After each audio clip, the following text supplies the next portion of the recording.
The young man only wished for a peaceful life, but in the end, he ended up being arranged to sit next to the school's famous hot girl. During the lunch break, TNU ate while reviewing his lesson. A group of thugs wielding iron rods burst into the classroom. Who was the one sharing a desk with Kinsu? Leader Mao Qi slammed his iron rod on the desk, startling the whole class. TNU put down his test paper, stood up, and replied, "It's me." "So it's you, not bad." Seeing Mao Qi roll up his sleeves ready to strike, Tong Yu hurried over to intervene, begging them not to fight, not to tear clothes, not to record a video and upload it online to embarrass everyone. "Get the hell out of here, you bastard. If you're a man, don't hide behind a woman's skirt." Mao Qi growled, showing no regard for Tong Yu. Tong Yu still tried to explain that Tian Yu had only sat next to Kinshu for one period, and the two even exchanged more than 3 sentences. Mao Qi yelled at Tong Yu to get out of the way, or he wouldn't show any mercy either. Tian Yu gently pushed Tong Yu aside, facing Mao Qi. Mao Qi pointed his iron rod at Tian Yu's face, using the excuse that he had touched his woman to knock him down. Tian Yu didn't let him finish his sentence. He instantly threw a kick straight into Mao Qi's stomach. Mao Qi flew back, crashing into the desks and chairs. His whole body aching, he groaned, "You fucking brat, how dare you." As soon as he opened his mouth, he took another hit from Tian Yu. He continued to land several more kicks. Looking at him gasping for breath under the desk, Tian Yu chuckled. "Come here, you dog." Tian Yu grabbed an empty flower pot nearby. Then he smashed it straight into Mao Qi's face. One of the underlings saw his boss getting beaten to a pulp. He grabbed an iron rod and rushed up to strike from behind. Tian Yu spun around 180 degrees. He kicked out straight, sending the underling flying. The two strongest, including Song Lin, had already fallen. Remaining 2 stragglers trembled like leaves. They held hands and ran out of the classroom, nowhere to be seen. Tian Yu leaned close to Mao Qi's face, still cursing. Mao Qi panted, trying to utter a few words to avoid being hit. "No more cursing, sir." Tian Yu told him to remember to put the flower pot back neatly. Then he let Mao Qi go. Tong Yu looked at Tian Yu with suspicion. "You look so gentle. How are you so good at fighting?" "Fighting isn't good, you know." Tian Yu grinned sheepishly, scratching his head. He returned to his earlier foolish expression. "I know." Seeing Tian Yu vent his stress by fighting, Cheng Dong invited him outside to catch birds and butterflies to relax. The whole group headed to the back playground of the school. As Tian Yu passed by, he noticed something unusual. In the bird's nest, a fountain pen was hit by the sunlight, gleaming with metallic light. So Tian Yu took the pen. Perhaps the mother bird thought it was prey and brought it back for her chicks. Seeing the luxurious pen casing, Tian Yu tried writing on his hand. Suddenly the pen glowed and then stabbed straight into his palm. A sensation like an electric shock spread throughout his body. Tian Yu panicked, shouted loudly, and jumped to his feet. But it seemed the other friends didn't see anything that just happened. Tong Yu looked at him worriedly. "What's wrong?" Tian Yu rubbed the back of his hand, feeling like it was just an illusion. "No, nothing." In English class, the teacher announced that this was his last lesson with the class due to a job transfer, and that soon they would be taught by a beautiful female teacher. For the last lesson, the teacher gave the class a small quiz to prepare for the second mock exam. Tong Yu passed the paper down to Tian Yu. Seeing his pale face, she asked with concern. Indeed, Tian Yu was very confused, not knowing if what just happened was real or an illusion. But facing the quiz, he had to concentrate fully to avoid distraction. Suddenly, a voice like an AI sounded. The system started up. The machine began reading the data. Data read successfully. Master Tian Yu had been verified and had his information bound. Remaining energy was 36% and weak. Tian Yu held his head in confusion, not understanding where that voice came from. Could it be from that pen just now? Seeing Tian Yu holding his head with a pale face, the teacher came over to ask, "What is wrong? Can you continue with the test?" Tian Yu grit his teeth and endured, continuing with the assignment. At this moment, the voice asked him if he wanted to use the search function. Each use would cost 2 energy points. Tian Yu had no idea what that was. Thinking one try would not kill him, he silently agreed. Suddenly, a black screen appeared before Tian Yu's eyes, along with floating notes much like future technology. After analyzing that voice provided answer C. Though doubtful, Tian Yu still wrote answer C on his paper. The teacher, who had been observing from earlier, saw that the moment he picked up his pen, he had already filled in the answer. "Were you thinking about the question just now?" In the teacher's eyes, Tian Yu was a diligent student but with poor grades. Now it seemed he had improved. "Do the test well," the teacher said, then put his hands in his pockets and turned away. In just 5 minutes, Tian Yu had finished the test. The multiple choice section was completed. The next section was writing an essay. The system in his head analyzed. The topic required writing about friendship. It was best to write about team spirit. It even provided 4 ways of writing for Tian Yu to choose from. As soon as he made his choice, he wrote swiftly, his prose flowing and full of meaning. The bell signaling the end of time rang, finally concluding the test. Seeing Tian Yu's face as if he was holding back a laugh, Tong Yu secretly grew anxious. But she had no idea that behind that face was a smile slowly losing its humanity. In the office, the teacher, while grading, let out an exclamation of surprise. What about Tian Yu's Yu's paper? Could this brat have suddenly gotten smart? Meanwhile, Tong grew even more worried. She asked if Tian Yu's paper could get a perfect score. Tian Yu scratched his head, feigning modesty. It was just all right. To dispel the tense atmosphere, a female classmate proposed the idea of a spring outing this weekend. If they missed it, the class's next gathering would have to be counted in years. The whole class enthusiastically discussed climbing mountains and sightseeing. If a girl got tired, a boy was ready to help, and thus teenage romances began to spark. Seeing the idea well received, the girl decided to announce the meeting point during tonight's self-study period. Anyone wanting to sign up should come to her. Kinsu sneered. What crooked playground? Only kids play these games? A bunch of brats. She rested her chin on her hand, looking annoyed and sarcastic. Chengdong nodded in agreement. Right,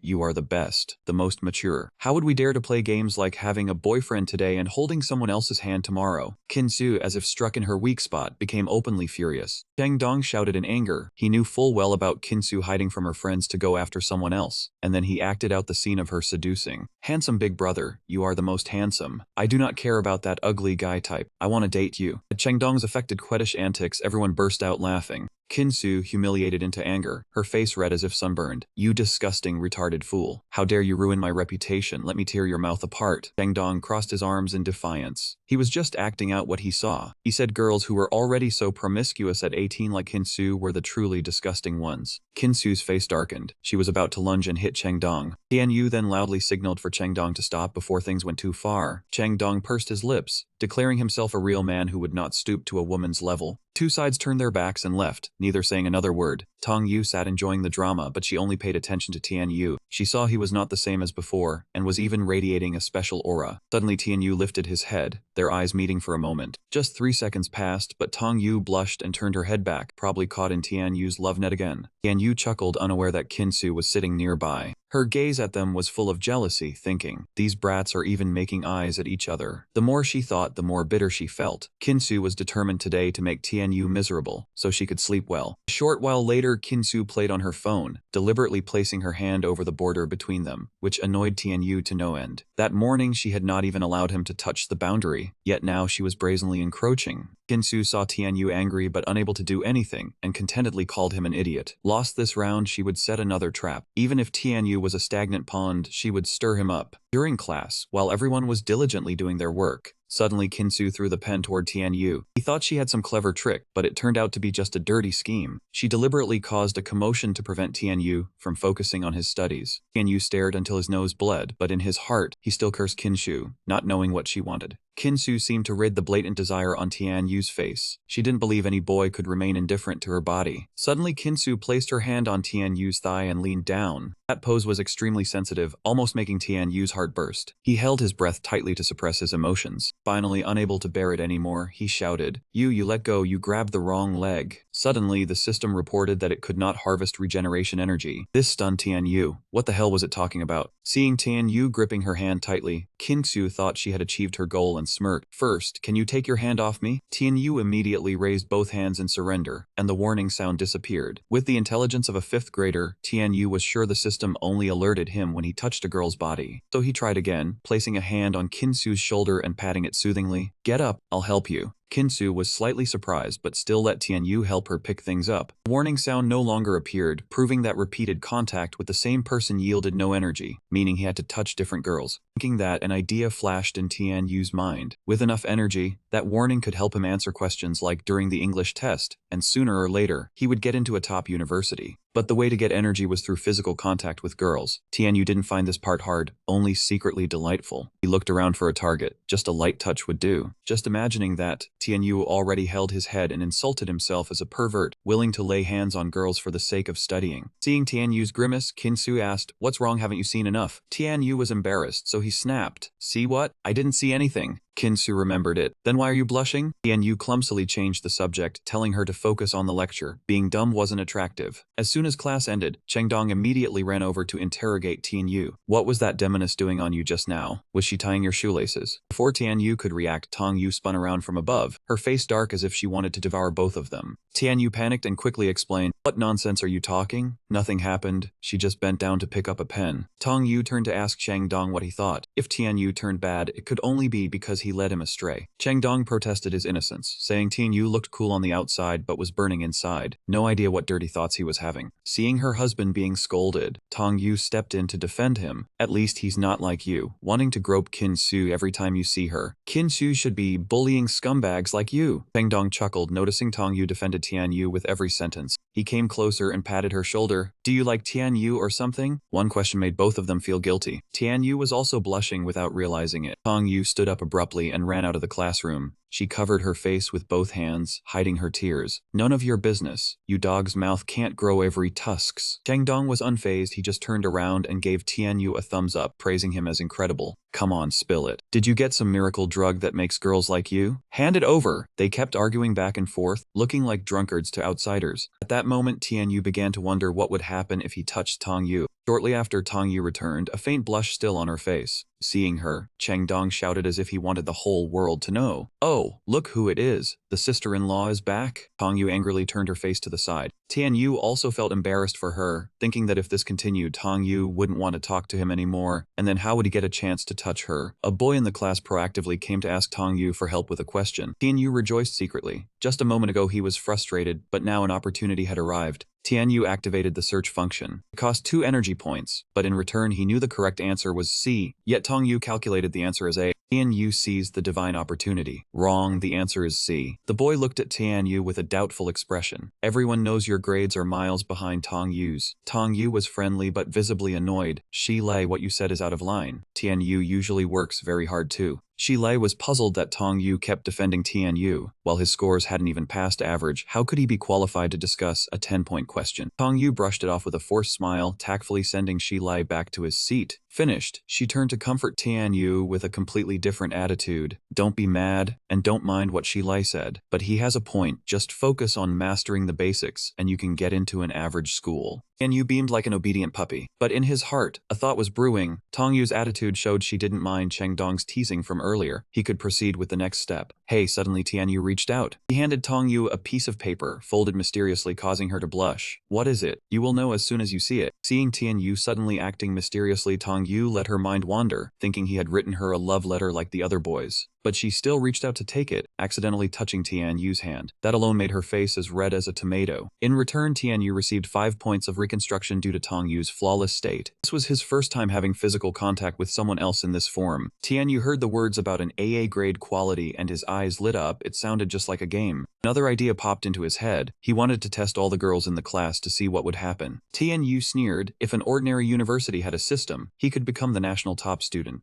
Su had been secretly glancing at Tian Yu lately. Seeing him laugh so brightly, she deluded herself into thinking Tian Yu had a secret crush on her, then suddenly put on the airs of a CEO. She firmly held Tian Yu's chin and said arrogantly, "What are you thinking about? Drool is all over your face." Tian Yu had no idea what crazy mood that woman was in, shamelessly touching him. But since the energy was freely offered at his mouth, Tian Yu would not refuse. He immediately grasped Kin Su's hand tightly, making a motion to pull away, but actually absorbing energy. Unexpectedly, the system issued a warning about this floor's body. Being unable to get energy from Kin Su left Tian Yu disappointed. Both Kin Su and Tong Yu were girls, yet she had no usable energy at all. It was truly puzzling. Kin Su saw Tian Yu's face freeze and became even more certain. What is it, holding my hand so tight you cannot bear to let go? Tian Yu began to piece things together. Kin Su was unusually flirtatious while Tong Yu had never known the feeling of holding a boy's hand, unless those 2 words of quality referred to virginity. Thinking of that, Tian Yu coldly flung Kin Su's hand away. Class was about to start, so stop making a racket. Kin Su was still lost in her delusion, thinking Tian Yu was just too shy to talk to her. Meanwhile, Tong Yu still dared not open the paper Tian Yu had given her, her heart pounding, unsure if he was going to confess. Unexpectedly, inside was the solution to the problem from earlier. Tong Yu immediately leaned down to ask Tian Yu how he got the answer. Tian Yu confidently said he solved it himself. Sure enough, Tong Yu's eyes widened. Did you really solve it yourself? Tian Yu felt no shame because of course he had not solved it. He took this chance to flatter Tong Yu. Your encouragement cleared my mind. Now I remember and understand everything. To thank this lady classmate, should I repay you with my body, become your servant, and serve you with all my heart? Tian Yu spoke while pressing his face close to Tong Yu, making her blush and deny it profusely. Tianyu tried to force out his most sincere smile, enough to win over any girl, including Tong Yu. Tong Yu stammered that she would not talk to Tianyu anymore, unless he improved his grades to get into a good school. Then he could prove his feelings. Kinsu glanced at the couple, a cunning gleam in her eyes. She did not expect Tianyu to have someone in his heart, and she was determined to sabotage it. People who do not know their place should not even dream. Do you even know what your grades are like? Who is it that ranks dead last every exam? Kinsu looked visibly annoyed. Even though she knew Tianyu was no genius, he could be considered diligent and hardworking. One glance was enough for Tianyu to know Kinsu wanted to ruin his good thing. Tianyu immediately stepped forward to retort, "If you have something to say it to me. Whether I study or not, whether I pass the exam or not, what does it have to do with a corner of your breakfast?" Kinsu was no pushover either. If not for Tong Yu stepping in, she would not have bothered. Kinsu put her hands on her hips, no longer bringing up past grades, only mentioning today's English test. She saw Tianyu unable to write a single word for half the period, finally randomly filling in answers in 20 minutes. Tianyu understood that Kinsu was implying he had guessed blindly. Thanks to the system, he dared to make a bold claim. "If I did not guess blindly, what do you stand to lose?" Kinsu shrugged. Even if he did not guess blindly, she bet the test Tianyu did in half an hour would not score many points. "If this time I get 145 points on the test, you have to apologize to Tong Yu in front of her, do you dare?" As soon as Tianyu threw down the challenge, Kinsu confidently agreed. But if he did not make it, she would not let him off easy. With the system backing him, Tianyu was not afraid of anyone. He could handle whatever condition Kinsu set. Kinsu planted her hands on her hips and lifted her chin arrogantly. "They say a man has gold under his knees. He kneels to heaven, earth, father, and mother. If you lose, you have to kneel before me and the whole class." Tianyu confidently showed off his personality. "Haha, what is there to be afraid of? Do as you said." Tong Yu was worried and wanted to stop Tianyu. He quickly took the chance to place his hand on hers to comfort her. "It is fine. Who knows, I might just make a miracle happen." Their two hands clasped together, Tianyu gently absorbed 3 reconstruction energy points. Last time touching Tong Yu's hand gave 5 points, this time only 3, proving that touching the same spot would yield diminishing returns. Shi Lei saw this commotion and stepped forward to stop them. "Stop making noise, it is class time, go study." Shi Lei even deliberately reminded Tianyu, if he did not have the skills he should not cause trouble, or else he might not be able to handle the consequences. "My business is none of your concern." His good intentions rejected, Shi Lei turned and left in a huff. Tianyu knew himself, if not for the system falling from the sky, he would just be decoration. With such a fun little toy besides cheating on tests, what else could he do? Tianyu was curious. Lost in thought, Tianyu dozed off, forgetting about studying. After class, the English teacher called for Tianyu to come to the office. Tong Yu was worried the bet had been discovered, afraid that Tianyu's score was bad, which was why the teacher was angry. Tianyu leaned his hand on his head and walked leisurely. "It is fine, do not worry." The new drama had only started 2 hours ago, and now it was time for the scores to be announced. As Tianyu entered the teacher's office, he saw a girl sitting there writing a self-criticism. Immediately, he was captivated by her pure, fresh beauty. He thought to himself, this girl must have a very high energy quality. Feeling stared at, the girl spoke up, "Classmate, who are you looking for?" Tianyu smiled and introduced himself, saying the English teacher had called him up. Hearing that, the girl dropped her cold demeanor and replied with a friendly smile, "I'm Tianjia. I'm helping the teacher organize materials." Indeed, the name Tianyu made Tianjia curious because he had suddenly scored 148 points. She had to check if he had cheated or if he truly had the ability. Seeing Tianjia smile, Tianyu immediately paid her a compliment. "You're so beautiful, how come I've never seen you before?" Tianjia didn't rush to respond to the flattery, but instead got straight to the point, saying the English teacher asked her to ask him a few questions. She found Tianyu's test paper, saw it was marked 148 points, and then showed it to him. Tianyu couldn't help but smile. He was sure of winning this bet. Tianjia took out a new set of questions. The English teacher wanted to retest Tianyu's ability, so he had to take a separate exam. Tianyu was not flustered at all. It was just a set of questions, and with a pretty girl sitting next to him, what was there to worry about? He was all talk, of course. Tianyu still had to rely on the system. It only cost him 2 expenditure points, and the system analyzed the entire English exam for him.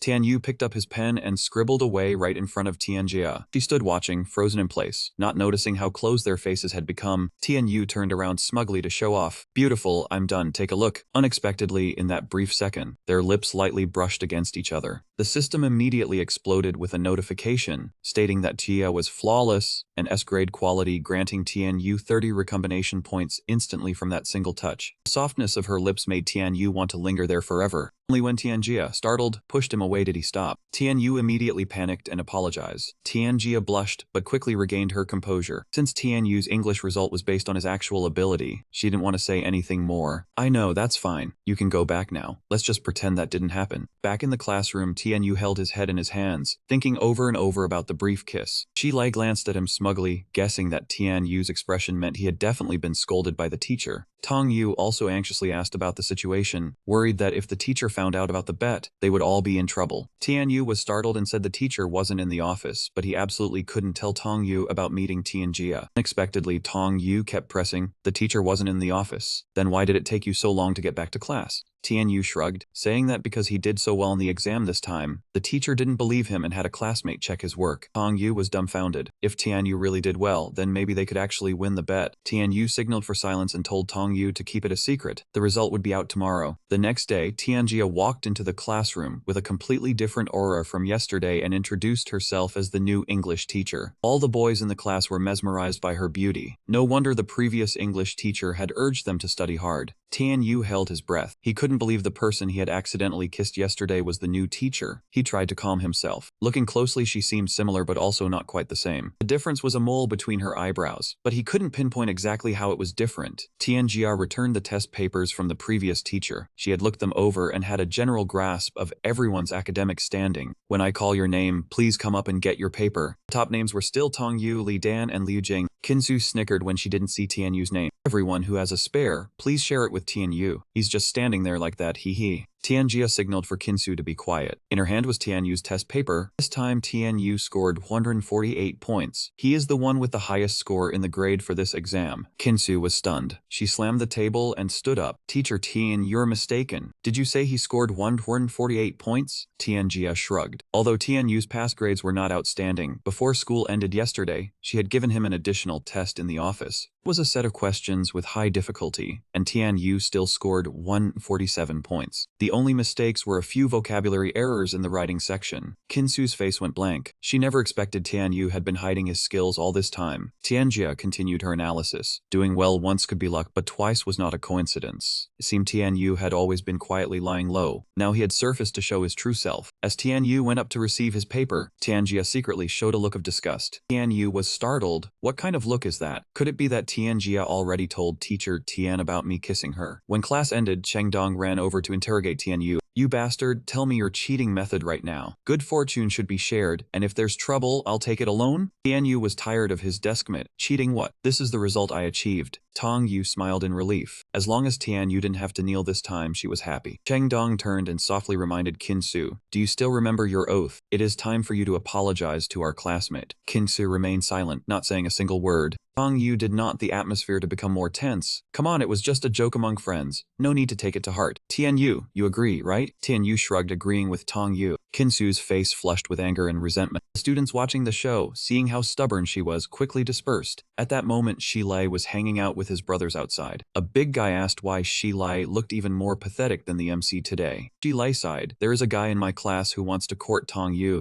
That big guy immediately jumped up. Isn't she the one you have had a crush on for years? Which bastard dares to compete for a girl with my brother? Is he tired of living? I will beat him so badly his own parents won't recognize him. Shilai sighed again. He even knows martial arts. A few thugs who came looking for trouble last time were all beaten into kneeling by him. That young man flicked his cigarette butt at Shilai. Are you letting someone else's reputation cow you? No matter how good he is, can he beat me, the Taekwondo champion? Shilai finally said that person's name. It was Tianyu. A moment later, the Taekwondo champion kicked the door open and stormed in, shouting loudly. Which one of you is Tianyu? Tianyu closed his book and stood up straight. Tong Yu recognized the big guy and quickly stepped in to stop him. Xiong Wang, what are you trying to do? Xiong Wang frowned. What am I doing? This guy keeps hitting on my friend here. If I don't make him taste some pain, how will he know who he can and cannot touch? Xiong Wang pushed Tong Yu away. Tong Yu caught the implication in his words and her face unconsciously reddened. What nonsense are you talking about? Who told you that? What does this have to do with you? Xiong Wang replied, it really doesn't involve me, but what can I do when my brother Shilai likes you?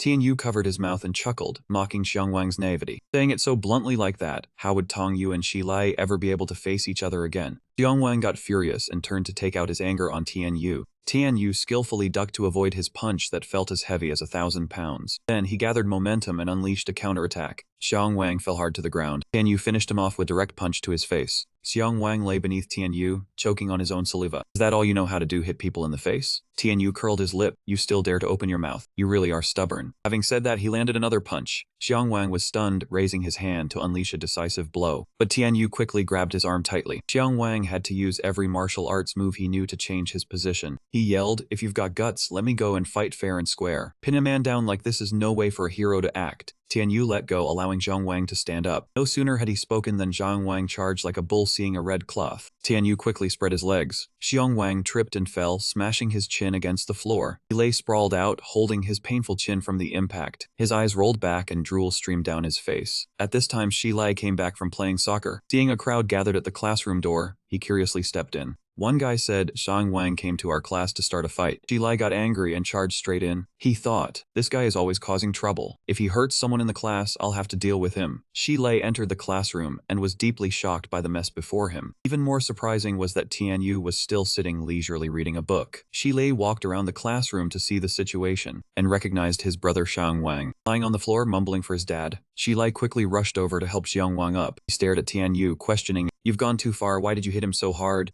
Tianyu let out a laugh. A villain dares to call me cruel? Tianyu grabbed Shi Lai by the collar and warned him, if you don't want to die, don't go against my will. Remember this valuable lesson well. If you ever dare to cause trouble for me again, I promise you will end up worse than Xiang Wang. Shi Lai's face darkened, standing still, not daring to move. He only dared to watch Tianyu's back as he turned and walked away. That day after class, Cheng Dong slung his arm around his shoulder in a friendly manner. Today was truly a memorable day. Cheng Dong was delighted to finally see Tianyu's unruly and carefree demeanor return. Tianyu remained indifferent. If they didn't start trouble with him, he couldn't be bothered to care. Tianyu's grandfather forbade him from practicing martial arts, wanting him to focus solely on the college entrance exam to restore the reputation of the Qi family, a lineage of scholars. Tianyu returned home. His blue-haired older sister, who was sitting talking with his parents, spoke up. Tianyu, is class over already? Tianyu's face lit up. Sister Shuping, when did you get back? Shuping had just returned today. She was currently interning at the city's television station. Tianyu praised her endlessly, saying Shuping had been filial and excelled in her studies since childhood. Shuping blushed and replied, if you keep complimenting me, I'll start to like it too much.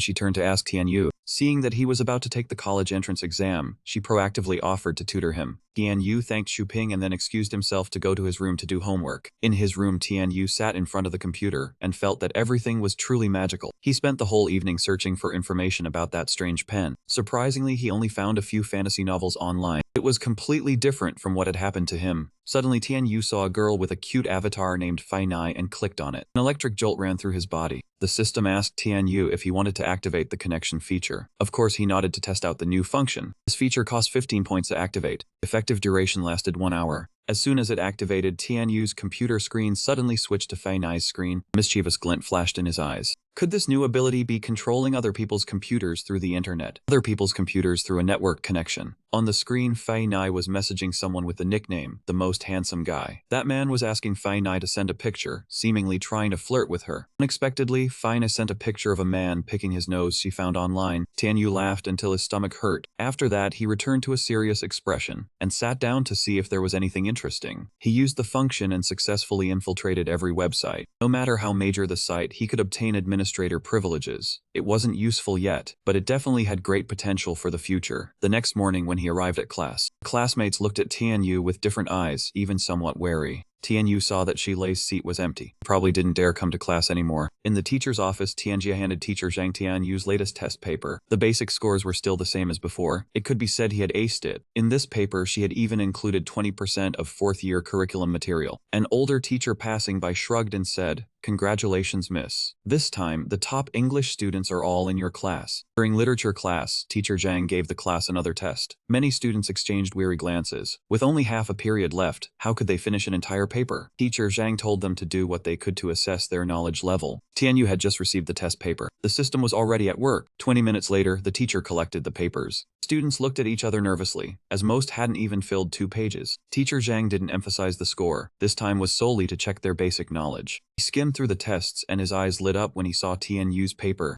Although time was tight and the majority hadn't finished, our class still has a student who completed it. The whole class buzzed, wondering who it was. Teacher Zhang slapped the desk, demanding everyone be quiet. Then he returned the papers for the class to correct themselves. When it came to Tianyu's turn, there was no paper. Tongyu guessed that the paper must have been mistakenly given to another group. Alright, let's start going over the test answers. Seeing that, Tongyu immediately raised his hand and said, "Teacher, I didn't see Tianyu's paper." Teacher Zhang then held up a test paper which was Tianyu's, who had completed the entire exam in a short time. Teacher Zhang focused on solving the problems first, then graded the mock exam paper. When the period ended, Teacher Zhang began grading Tianyu's paper. Even at the very least, he had to score at least 140 points. Tongyu happily ran over to Tianyu. "I didn't know you were so good. You were really faking it before. You fooled all of us." Kinzu looked visibly annoyed because she was now the one at the bottom of the class instead of Tianyu. So what if he's good at studying? If he's so good, why is he afraid of people knowing? When school was over, Teacher Zhang was suddenly startled with surprise. Why are people from the TV station coming to our school? Two people sneaked the camera into the school, whispering to each other, "We can't let this go easily. We have to stand up for justice on behalf of everyone." In the principal's office, a parent was questioning harshly. "Principal Ding, my child was beaten into a vegetative state, yet the perpetrator is still calmly coming to school. What are you going to do about this?" Seeing the principal say he would investigate, the woman still refused to let go, even dragging in reporters to demand justice. The person in charge of the broadcast this time was Xu Ping, who took such cruel campus violence cases very seriously. As soon as the camera was turned on, Principal Ding immediately signaled to stop, saying they had the right to request not to be filmed. Principal Ding hurriedly signaled to stop filming, declaring that they had the right to request not to be filmed. Xu Ping stepped forward to explain that they were cooperating with the parents to solve the problem, not to make things worse, and if the principal did not agree, the footage would not be made public. Hearing this, Principal Ding had to suppress his anger and deal with this group of reporters. In the end, he had no choice but to call Tianyu to the office immediately. Xu Ping was stunned, not expecting that the person who had done the beating was her own cousin. The homeroom teacher led Tianyu away, telling him to mentally prepare himself well, because Xiong Wang's parent was waiting in the principal's office, and his father had also been notified. Tianyu walked into the principal's office. He happened to bump into Xu Ping. Xu Ping was crying her eyes out because today she had just received her first job at the TV station, planning to do an interview, only to find out the subject was Tianyu. Xiong Wang's mother turned and shouted at Xu Ping, "You know this criminal? He is my younger brother." Hearing that, Xiong Wang's mother shouted even louder, cursing the TV station for sending Xu Ping to do the interview. She turned back to the main issue, demanding an answer from the principal. Tianyu asked directly, "What answer do you want?" Xiong Wang's mother said it straight. In essence, she mainly just wanted compensation. If Tianyu couldn't come up with 1 million yuan, he would be expelled. Principal Ding turned to Tianyu again with a serious expression. "You really did hit Xiong Wang, didn't you?" Tianyu bravely admitted it. The principal asked Tianyu again if he would choose to pay compensation of 1 million yuan or accept expulsion. Xu Ping immediately stood up in fierce protest. The college entrance exam is coming up. If Tianyu is expelled, then his future is as good as over. Moreover, Tianyu's family didn't have that much money either. Seeing Xu Ping defending her brother, Xiong Wang's mother said sarcastically, "You've seen for yourself how my son is lying in the hospital." Tianyu stopped Xu Ping, saying that he knew exactly the extent of Xiong Wang's injuries, and that him pretending to be a vegetable was just a trick to extort money. Hearing this, Xiong Wang's mother panicked and spat at Tianyu. "You're spouting blood and slander." But Tianyu calmly challenged her. "The most effective way to handle this is to call the police. So do you dare to call them right now?" Suddenly the door opened, and Tianyu's father walked in carrying Xiong Wang over his shoulder. Principal Ding's eyes widened in surprise. "You are Tianyu's father, Kidahai." Tianyu's father said he had just run into Xiong Wang on the street, and saw that the kid was perfectly healthy, clearly faking an illness to extort money. So he grabbed him and brought him straight to the principal's office to expose the fraud. Xiong Wang's mother hurried over to support her son, who was struggling in Kidahai's grip. She angrily yelled, "Who are you? Why did you hit my son? He has soft tissue injuries all over his body, and if not treated carefully, there will be lasting effects." Tianyu didn't miss the opportunity and questioned immediately. "Didn't you say he was a vegetable? Now it's only soft tissue injuries." The mother and son were speechless, unable to say a word. The principal seized the moment and concluded, "I think this matter is clear. Please take your son and leave this school forever, and I will not pursue this any further. Please take your son and leave this school forever, and I will not pursue this any further." Xiong Wang's mother cursed a few times and then dragged Xiong Wang away. At this moment, Principal Ding apologized to Tianyu's father for having such an unpleasant incident happen right before the exam. Tianyu's father just waved his hand, saying that with his boy's grades, he didn't have much expectation anyway. The principal then took the opportunity to talk about Tianyu's outstanding performance, that he was ranked first in the year for literature, and as long as he maintained this form, getting a good result was guaranteed. Hearing that his son was ranked first in the year, Tianyu's father was even more shocked than when he learned Tianyu Yu had been in a fight. On the way back, Tian Yu's father told him to try not to get caught cheating. As long as he passed the university entrance exam, he would have face in front of the neighbors. Tian Yu thought to himself, an outsider hearing this would probably think his father and Cheng Dong were the real father and son. Tian Yu's father laughed it off, saying it was because everything happened so suddenly, it felt like a dream. The next day, Xu Ping was waiting by the car for her colleague. He reported that something urgent had come up, and he couldn't make it on time. Xu Ping hung up and swore, "What kind of fucking work is this, leaving a girl like me to carry the camera and shoot all by myself?" Just then, Tian Yu walked by and curiously wondered why his gentle sister was cursing at some vice principal. Xu Ping was about to start her interview, yet her colleague was dragging his feet, telling her to carry the camera herself to film. Tian Yu patted Xu Ping on the shoulder, telling her to leave the heavy work to the guys. He would film for her today. Xu Ping thought Tian Yu was going to school, but the principal said his grades were good enough for a top-tier university, so he took a break. Xu Ping sighed, thinking Tian Yu was being lazy. Tian Yu yelled in frustration, why'd even she think he cheated? After saying that, he told himself to calm down. After all, he had used the system to do the test. He didn't know if that counted as cheating. Thinking that, Tian Yu shook his head. The system was his own thoughts, so how could it be considered cheating? The college entrance exam lasted 2 days, and Tian Yu didn't know how much energy he would consume, so he needed to accumulate it gradually now. Even though taking advantage of Xu Ping made him feel guilty, Tian Yu didn't know any other girls anymore. The driver suddenly stepped on the gas abruptly. Sure enough, Xu Ping stumbled and lost her balance. Tian Yu was already waiting behind her. He had been waiting for this opportunity since getting on the bus. He reached out and steadied Xu Ping.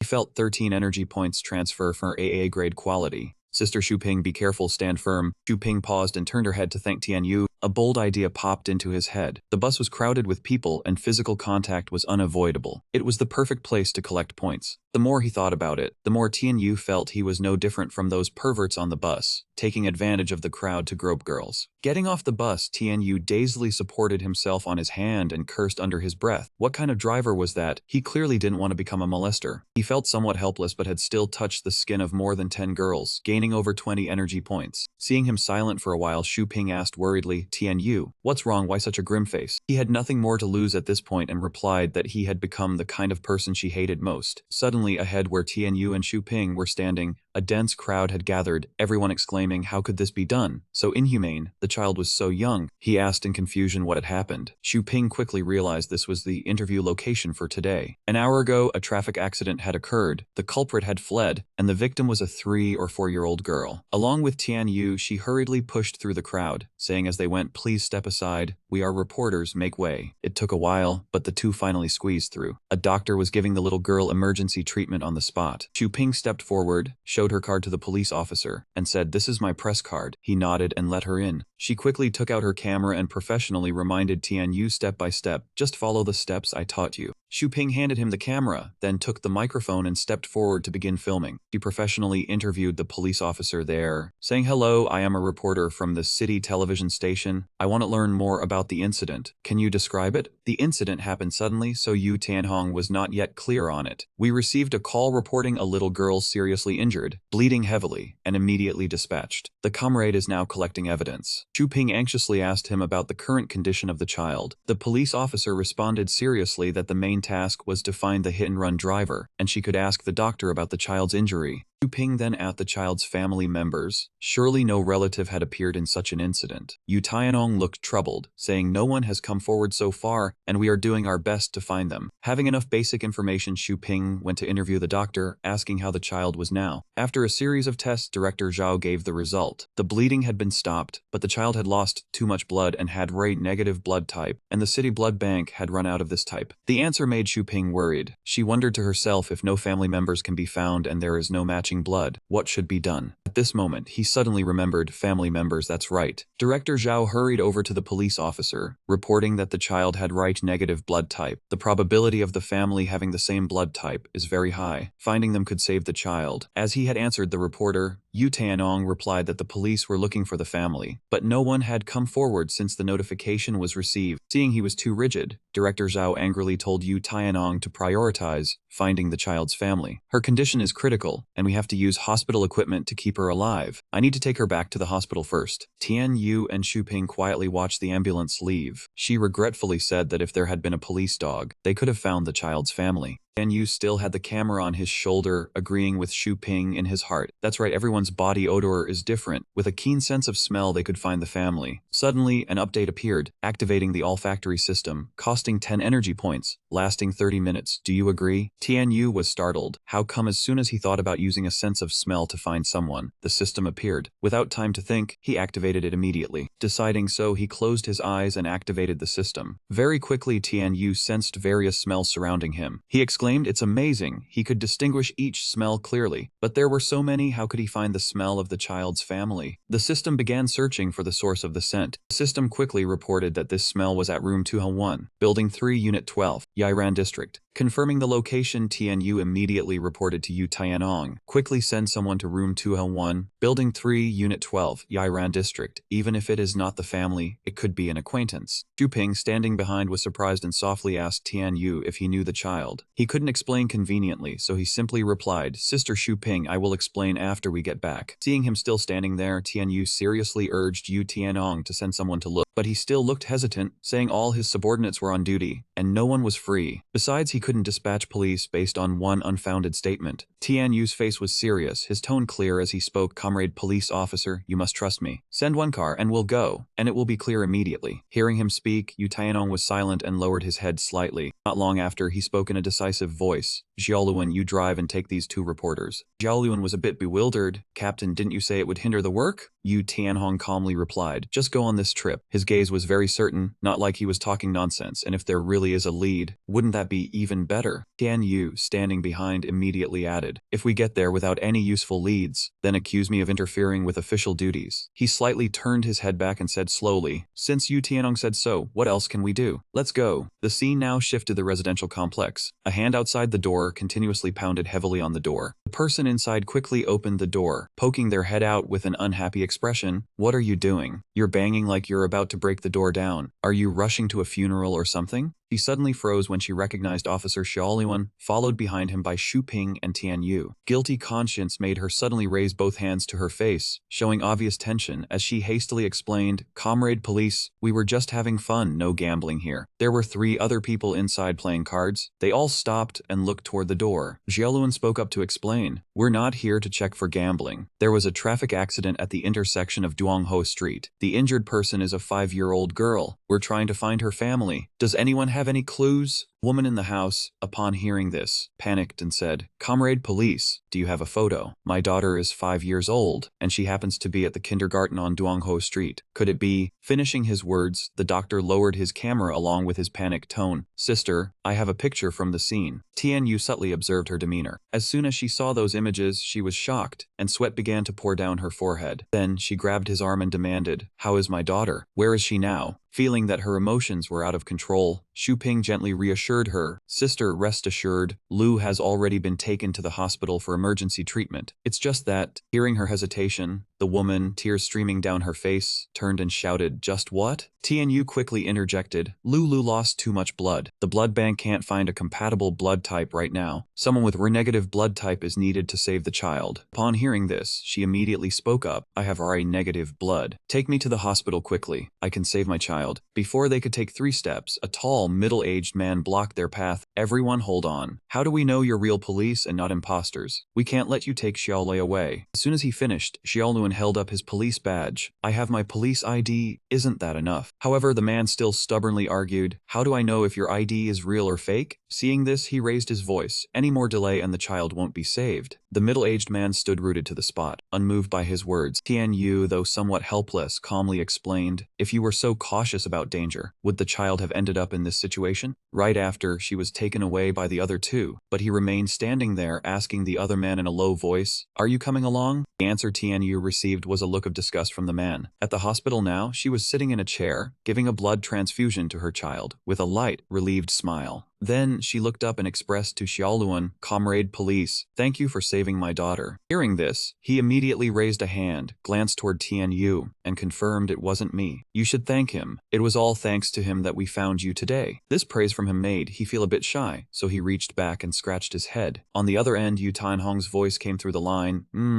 Good job, Xiaoluan. Thank that friend of yours properly." Afterward, his expression suddenly turned serious as he mused. "Fending the family, that's one difficult problem solved solved for now. But without an eyewitness and without collecting any related evidence, how do we catch the hit-and-run culprit? At the director's office at that time, Deputy Director Lee, with a contemplative look, arms crossed, observed the trophies on the shelf and asked, "Xiao Yu, any progress on the case?" Yu Tianong bowed his head slightly and began to report, "We just found the child's mother. She's at the hospital now. I haven't gone to question her yet, so we haven't gathered any useful evidence for now." As soon as he finished, the phone in his pants pocket suddenly rang incessantly. Deputy Director Lee immediately turned to look at him. "I'll take this call." Yu Tianhong picked up the phone. "Hello, old Zhao. What's up? I'm in a meeting." The other end quickly responded, "Yu Tianhong, the efficiency of your police department is commendable. If you had been a few minutes later, the child's mother would only be able to see her daughter one last time." Yu Tianhong was pleased to hear old Zhao's praise for his station, but he also didn't forget to reveal old Zhao. It was thanks to that reporter. He told us where the child's family was. Suddenly he paused, a thought flashing through his mind. That's right, that reporter. How did he know where the child's family was? Next, he informed the other end, "Old Zhao, something urgent has come up. Talk later." Even the deputy director looked at Yu Tianong. Then, he turned to Deputy Director Lai and continued, "Director, who helped us find the child's mother was that reporter who gave us the address." Deputy Director Li wasn't very surprised and asked, "Does he know the child?" He quickly replied, "No, he doesn't, but he must have some special method. This person will be very helpful to our investigation." Hearing this, he also said, "If there's a lead, then send someone to investigate that reporter. Chairman Goyen has ordered us to solve this case within 2 days." Tianhong immediately complied. "Understood." At Yu Tianong's office now, he had his hands in his pockets and a thoughtful expression as he listened to her report. The team leader just returned from the crime scene. There aren't many shops, and no cameras were installed, so nothing was found. Next, he continued, "We just investigated the child's parents. The child's father is a department head at a foreign company, with no known enemies. The mother is a housewife who often plays cards with friends and doesn't have many social ties. The kindergarten's camera showed the child walking out on her own, with no one accompanying her." Yu Tianhong propped his chin and lowered his head, pondering, what kind of case is this? An accident? Or is there something deeper? As soon as he finished, he glanced at him and ordered, "Zhou is still with that reporter, right? Contact him immediately." At the hospital now, Lulu was still lying on the bed. Beside her was Lulu's mother, and on the other side were Xuping, Tianyu, and Xiaoluan. She happily announced, "Lulu's complexion is much better. I truly thank you all." Tianyu thought to himself, not much time left before the olfactory search function expires. While there's still time, I'll try to search, see if I can find that despicable man. The system immediately appeared, starting to search for Lulu's scent. The address emitting this scent was room 201, building 3 lot 12, Yinyan residential area. He immediately denied it. "No, that's someone who just had contact. Continue searching for the next location." The system quickly responded, "The address emitting this scent is the 3rd floor of Tanhai Hospital." Sweat began to drip down. "Isn't this the place here?" The system continued to report, "The address emitting this scent is room 103, building 1, lot 2, Hovian residential area." He immediately opened his eyes, his expression full of surprise. "It's this place." Then Tianyu turned to him with a meaningful expression and asked quietly, "Officer Xiaoluan, do you want to make some merit?" Upon hearing this, Xiaoluan immediately turned his head to look at him. "What is it?" "Stumbled on a lead. Hurry up and find it. Yu Tianong told me to keep a close eye on you." He pretended to be indifferent, put his arm around Xuping's shoulder and said, "Of course I do. If you want to make merit, follow me." Xiaoluan stood there, wide-eyed, watching him walk away with his arm around her shoulder. Not long after, he ran up and loudly demanded, "Explain clearly then. Where are we going? What merit are we making?"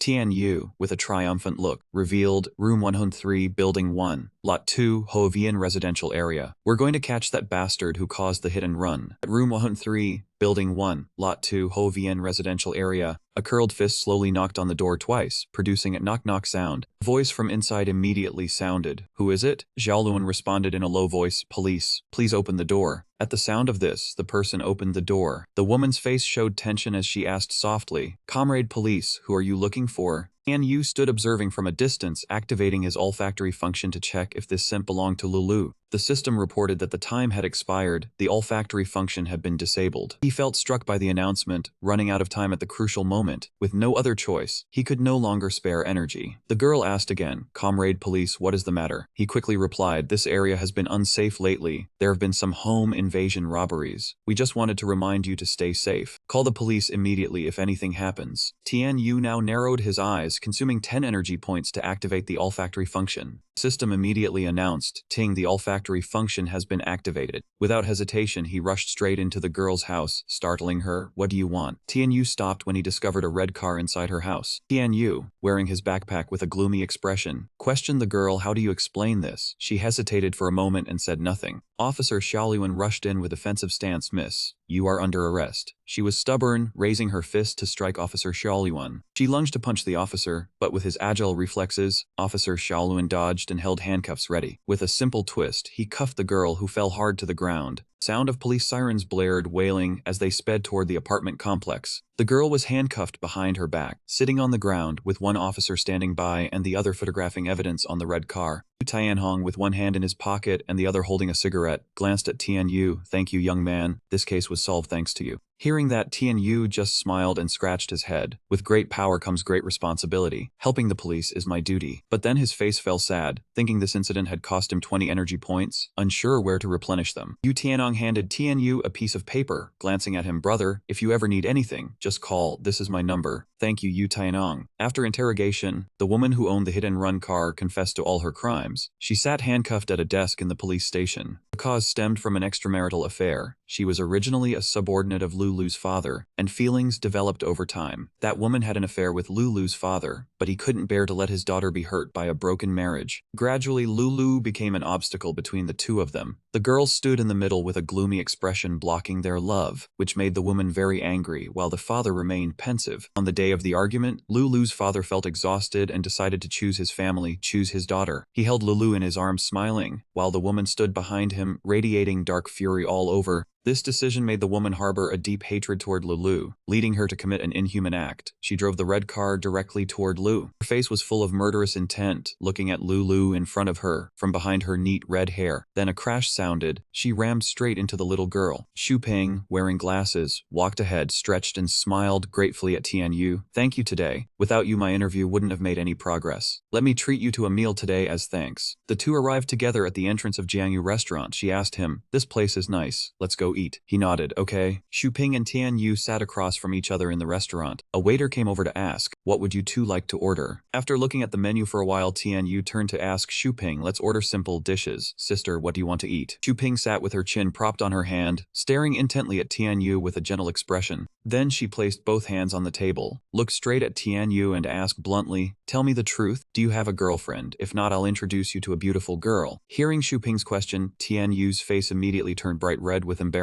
I don't have a girlfriend yet. Moreover, his shy expression at that moment looked very adorable. He propped his hand on his face. If I look for one, it has to be someone like you. Hearing Tianyu say that, Xu Ping felt stunned. Her face instantly flushed with shyness as she stared intently at him. Xu Ping closed her eyes to calm down, but couldn't hide the embarrassment on her face. To break the atmosphere, she called the waiter for 2 bottles of beer. Hearing that, Tianyu grimaced. Sister, I haven't even graduated high school yet. I'll just have a Coca-Cola. The two raised their glasses in celebration. Tianyu, come on, cheers to our successful case solving today. Ping stood up, propped her hand, and downed the glass of beer in one go, gulping. Xu Ping finished the glass of beer in her hand, and her face was already starting to turn red. Seeing her drink so fast, Tianyu grew worried. Why are you drinking so quickly? At this point, Xu Ping seemed drunk. She approached and put her arm around Tianyu's shoulder. No, drinking slowly feels like a waste. Because she stood close and had her arm around him, Tianyu felt embarrassed, his face starting to redden. The system chimed. Ting, host is flawless, A-grade quality, energy regeneration 8 points. Tianyu glanced at Xu Ping, his face still red from shyness. Xu Ping was now completely drunk, and Tianyu helped her home. On the way, she walked and sang. On the high branch a bird chirps, calling me in the spring, many friends peek out, calling me to play in the yard. Seeing her sing, Tianyu was too embarrassed. Sister, please stop messing around. At this moment, she wouldn't listen to him and kept acting up. Then the two fell to the ground together. A panicked scream rang out. Afterward, they arrived home, and Tianyu could only stand outside smiling and scratching his head. This moment, Xu Ping's father looked gloomy. Oh dear, what happened? How did it come to this? She lay on the sofa, still mumbling. I filmed a case today, so I got excited and drank too much. After safely sending her home, Tianyu left. Just as he reached the stairs, Xu Ping's father called him back. Tianyu, thank you for bringing Xu Ping home. It was nothing, uncle and aunt, please take care of your health. When he got home, Tianyu's mother questioned him fiercely. Where did this brat run off to instead of going to school today? Tianyu scratched head to explain. This morning I saw that Sister Xu Ping's colleague didn't show up, so I went to help her with the interview filming. Hearing what he said, Tianyu's mother immediately became angry. The college entrance exam is coming up, and instead of studying, you run off to film for someone else. That's their job. Why are you imitating it? Just wait and see if you don't pass the exam, then see if you can go film. After listening listening to his mother's scolding, Tianyu turned to leave, but his mother put her hand on his shoulder to advise. There's not much time left. Go review your lessons. You don't know how to manage your time. Today the school had a mock exam, and you ran off to film. Hearing his mother mention today's mock exam, Tianyu asked, how did you know there was a test at school today? Did Tongyu call? His mother immediately retorted, that brat Dongzi knows how to call about school. It's good enough he doesn't convince you to skip class. It was your friend Tongyu who called, asking why you weren't in school today, saying there were several mock exam subjects today. Hearing his mother mention Tongyu's name, Tianyu was extremely surprised that she would call out of nowhere. Oh, why would it be her? Oh, what, is that Tongyu girl a good student? Tianyu, she isn't your girlfriend, is she? Hearing his mother ask that, Tianyu just waved his hand and smiled in denial. Mom, Tongyu is the study monitor. I wouldn't dare aim so high. Since I didn't go to school, it's her responsibility to call and check up. Tianyu's mother had a serious expression, folded her arms and advised, I'm not forbidding you from having a girlfriend, but the college entrance exam is coming. You should focus on your studies. Hearing that, Tianyu immediately raised his hand to swear to his mother, I understand, Mom, I swear. Without your permission, I won't have a girlfriend. His mother heard that and waved her hand dismissively. Go review your lessons, you're all talk. If you meet a girl you like, would you even think about your mother? Tianyu went to his door, turned his head to look at his mother with a smile. Girlfriend. Tianyu lay on the bed, putting his hands behind him to think. He recalled Xuping's face from earlier. Oh, thinking about her made him blush with embarrassment and awkward steps. What the hell is wrong with me, you worthless thing? On the second day of school, someone called Tianyu out. It seemed to be a teacher. At that time, Tianyu was sitting in the classroom in his uniform. Teacher Zhang called him out to talk about yesterday. Yesterday there were several mock exam subjects, but you didn't come. The teachers of those subjects have given the papers to me. In a bit, you will do those papers, and when you're done, go back to class. Hearing the teacher say that, Tianyu gently replied, yes, I understand. Teacher Zhang led him into the teacher's office to do the papers. Sit at my desk and do them. Tianyu seriously started working on the mock exams. While waiting, he looked outside and saw many teachers staring at him, feeling uneasy. Why are so many teachers secretly staring at me? Tianyu closed his eyes and gave the command in his mind. Activate the search system. The system announced, activating the search system, energy consumption 2 points. Subject found. Mathematics is being analyzed, retrieving results. After getting the results from the system, Tianyu wrote the answers rapidly onto the paper. The sound of writing echoed. Swish, swish. All the teachers in the room looked at him with astonished expressions, their mouths wide open. Tianyu finished, he capped his pen, making a pop sound. He turned to look at Teacher Zhang and called out, Teacher, I'm done. The 3 sheets of paper on the desk had been completed and neatly folded. Teacher Zhang looked at him with a troubled expression, thinking, he finished the exam papers in just 45 minutes. Hearing him say that, Teacher Zhang responded, oh, all right then. You can go back to class and continue your lesson. Tianyu, hands in his pockets, swaggered out of the teacher's office. The teachers in the office, after witnessing that, all appeared thoughtful. The teacher with glasses approached behind Teacher Zhang and said seriously, with that speed of solving problems, he didn't even have time to analyze the questions. Could it be he just guessed randomly? The brown-haired teacher beside him also added, in mathematics, he didn't even bother calculating and just wrote down the answers. Even Einstein wouldn't have that ability. Another teacher in a hoodie also spoke up. Even if he were given the answer key to fill in,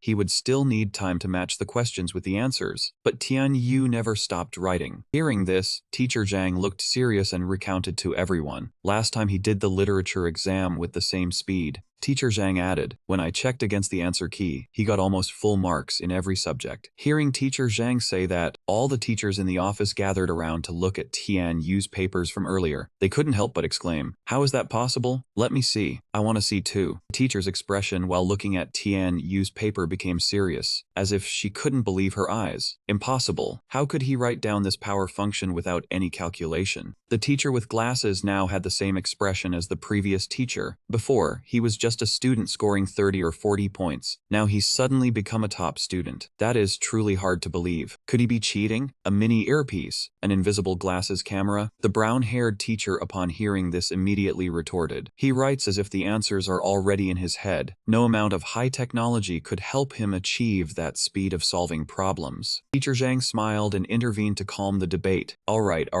Our school has one more excellent student. Isn't that a good thing? What's the use of us guessing back and forth? We just need to know that grade 12 is about to have another student from our regular class entering a top university. Returning to the classroom, Tianyu walked in boldly, hands in his pockets. On the blackboard, a student was solving a problem. Seeing the person at the board was Shizi, he pondered. Did Shizi come back to school? What is he writing on the board? Seeing Tianyu enter the classroom, Shizi, who was writing on the board, stopped and looked towards him. He looked at Tianyu with an angry expression, growling. Tianyu ignored him, simply turning his back to walk to his seat at the back of the class. Shizi stood at the board, looking towards Tianyu, taunting. These problems are from the top students. They're from old exam questions their teachers gave, and they pinpoint the topics very accurately. Wen Qiang noticed something wrong with Shizi's method on the board and immediately commented, Shizi, you know the second problem is a 4-variable equation, but we only just learned how to solve 3-variable equations once. Hearing Wen Qiang point out a flaw, Shizi looked at him with a condescending gaze. Being able to learn one thing and grasp 10 is true mastery of knowledge. These problems are the toughest parts for scoring, testing how students apply what they've learned. The girl with purple hair also found the equation difficult and explained, even if you can learn one and understand 10. We're not mathematicians. Those equation types not taught in textbooks won't appear in the college entrance exam. Tianyu put his hands behind his head and calmly questioned Shizi. Shizi, do you even know how to solve this problem? Hearing Tianyu say this, the girl with blonde hair beside him also turned to look at him. Shizi heard Tianyu's question and immediately retorted, Tianyu, from the way you talk, it sounds like you know how to solve it, huh? Tianyu immediately stood up, his expression serious. Since the class monitor said that, then let me give it a try. Shizi had a provoking look on his face. Go ahead. Shizi, with a cold glint in his eyes, gave a sinister smile, calculating in his mind. Humph, this is an exam paper that only a few people have. There's no answer key online. No matter what high technology Tianyu uses, he won't find the data, and he won't be able to solve this problem. Activating the system, with its help, the answer was already in his mind. Tianyu picked up the chalk, ready to write. System displayed. Activating search function. Energy consumption 2 points. Searching for mathematics. Analyzing. Results. Tianyu wrote rapidly on the blackboard. Seeing this scene, a worried expression appeared on Shizi's face, thinking, he can solve it without even thinking? Tianyu had finished writing the solution on the board. He pointed and asked, take a look, is this solution correct? Shizi stepped up to the board, stood opposite Tianyu and questioned, Tianyu, where did you get the answer for this problem? Tianyu squinted one eye and opened the other, asking back, what are you talking about? I solved it myself, alright? Tianyu, with a confident expression, asked Shizi again. Any more problems you don't know? Bring them out, I'll solve them for you. After solving the difficult problem Shizi brought up, Tianyu immediately asked with a confident face, so, any more questions? However, at this moment, he still refused to acknowledge this method and demanded further. Tianyu, although your answer is correct, the formula you used hasn't been taught to everyone. Can you solve it again using the method from the textbook? Tianyu not only refused but also threw out a sarcastic remark. If you can't understand it, it means your level hasn't reached it yet. Go home and read more books before coming here to show off. Feeling humiliated and unable to do anything, he was visibly bitter. Tianyu. In the midst of the tension, the teacher suddenly appeared and dismissed the two. Tianyu, the college entrance exam is almost here. Aren't you supposed to be reviewing? And what kind of review is this? It's class time. Quickly get back to your seat. When Shizi saw the teacher here, he immediately pointed up at the board and introduced, this is an exam paper given to me by the top students. I wrote it out for everyone to see. The teacher now focused all his attention on the math problem before him. Top Class A's exam paper. Seeing the blackboard filled with math formulas, the teacher asked, Tianyu, did you solve this? Tianyu didn't hide it and confirmed, yes, that's right. Impressed by Tianyu's unique and innovative solution, the teacher said, originally, this problem should be solved by splitting the 4-variable equation into 2-variable equations, but you solved it directly from the 4-variable equation. That takes skill. Hearing this, Tianyu was very grateful for the teacher's recognition. Solving this problem, I didn't really think too much. Thank you for the reminder, teacher. After that, the teacher asked the two to return to their seats for the lesson to proceed. Both of you, go back to your seats. For this period, I will go into detail about the exam papers from the key schools for you. Now, Tianyu gradually became more vigilant and reminded himself to be careful. It seems not only Shizi, but also some teachers are suspicious of me. I need to reduce my use of the system. Shizi still had a headache wondering how Tianyu could solve the problem in such a difficult way and still be correct. Even though the teacher had analyzed the equation solved solving method, Tianyu knew nothing. He had also tried solving the 4-variable equation again, filling 4 pages of paper. With such a massive amount of calculation, it was impossible to jump straight to the answer. But regardless, one undeniable truth was that he deeply hated Tianyu. Actually, you are just a loser. You used some special method of cheating, relied on some incomprehensible ability to injure Xiong Wang. Did you think you would escape the law forever? The atmosphere suddenly became heavy and tense, enveloping everything. Shizi seemed unwilling to let him off easily, so he immediately sought a third party to handle it. Hello, is this Liu Di? As soon as he picked up the phone, he wondered who was on the other end. Who are you? Shizi did not beat around the bush and directly stated his name. Liu Di, I am Shizi. Calling out of the blue like this while things were peaceful confused Liu Di a bit. Shizi, why are you calling me? As expected, Shizi called to ask him for a favor. Liu Di, I want to ask you for a favor. He was still holding a grudge against Tianyu and planned to teach him a lesson he would never forget. Help me deal with someone. Liu Di did not mind this matter. Just a little money was enough. Small matter, send 5,000 yuan over, then send me the target's description. After hearing the request, Shizi thought for a moment, then agreed and described the person to be dealt with. 5,000 yuan. Deal. The target has black hair, is a strong guy, and his name is Tianyu.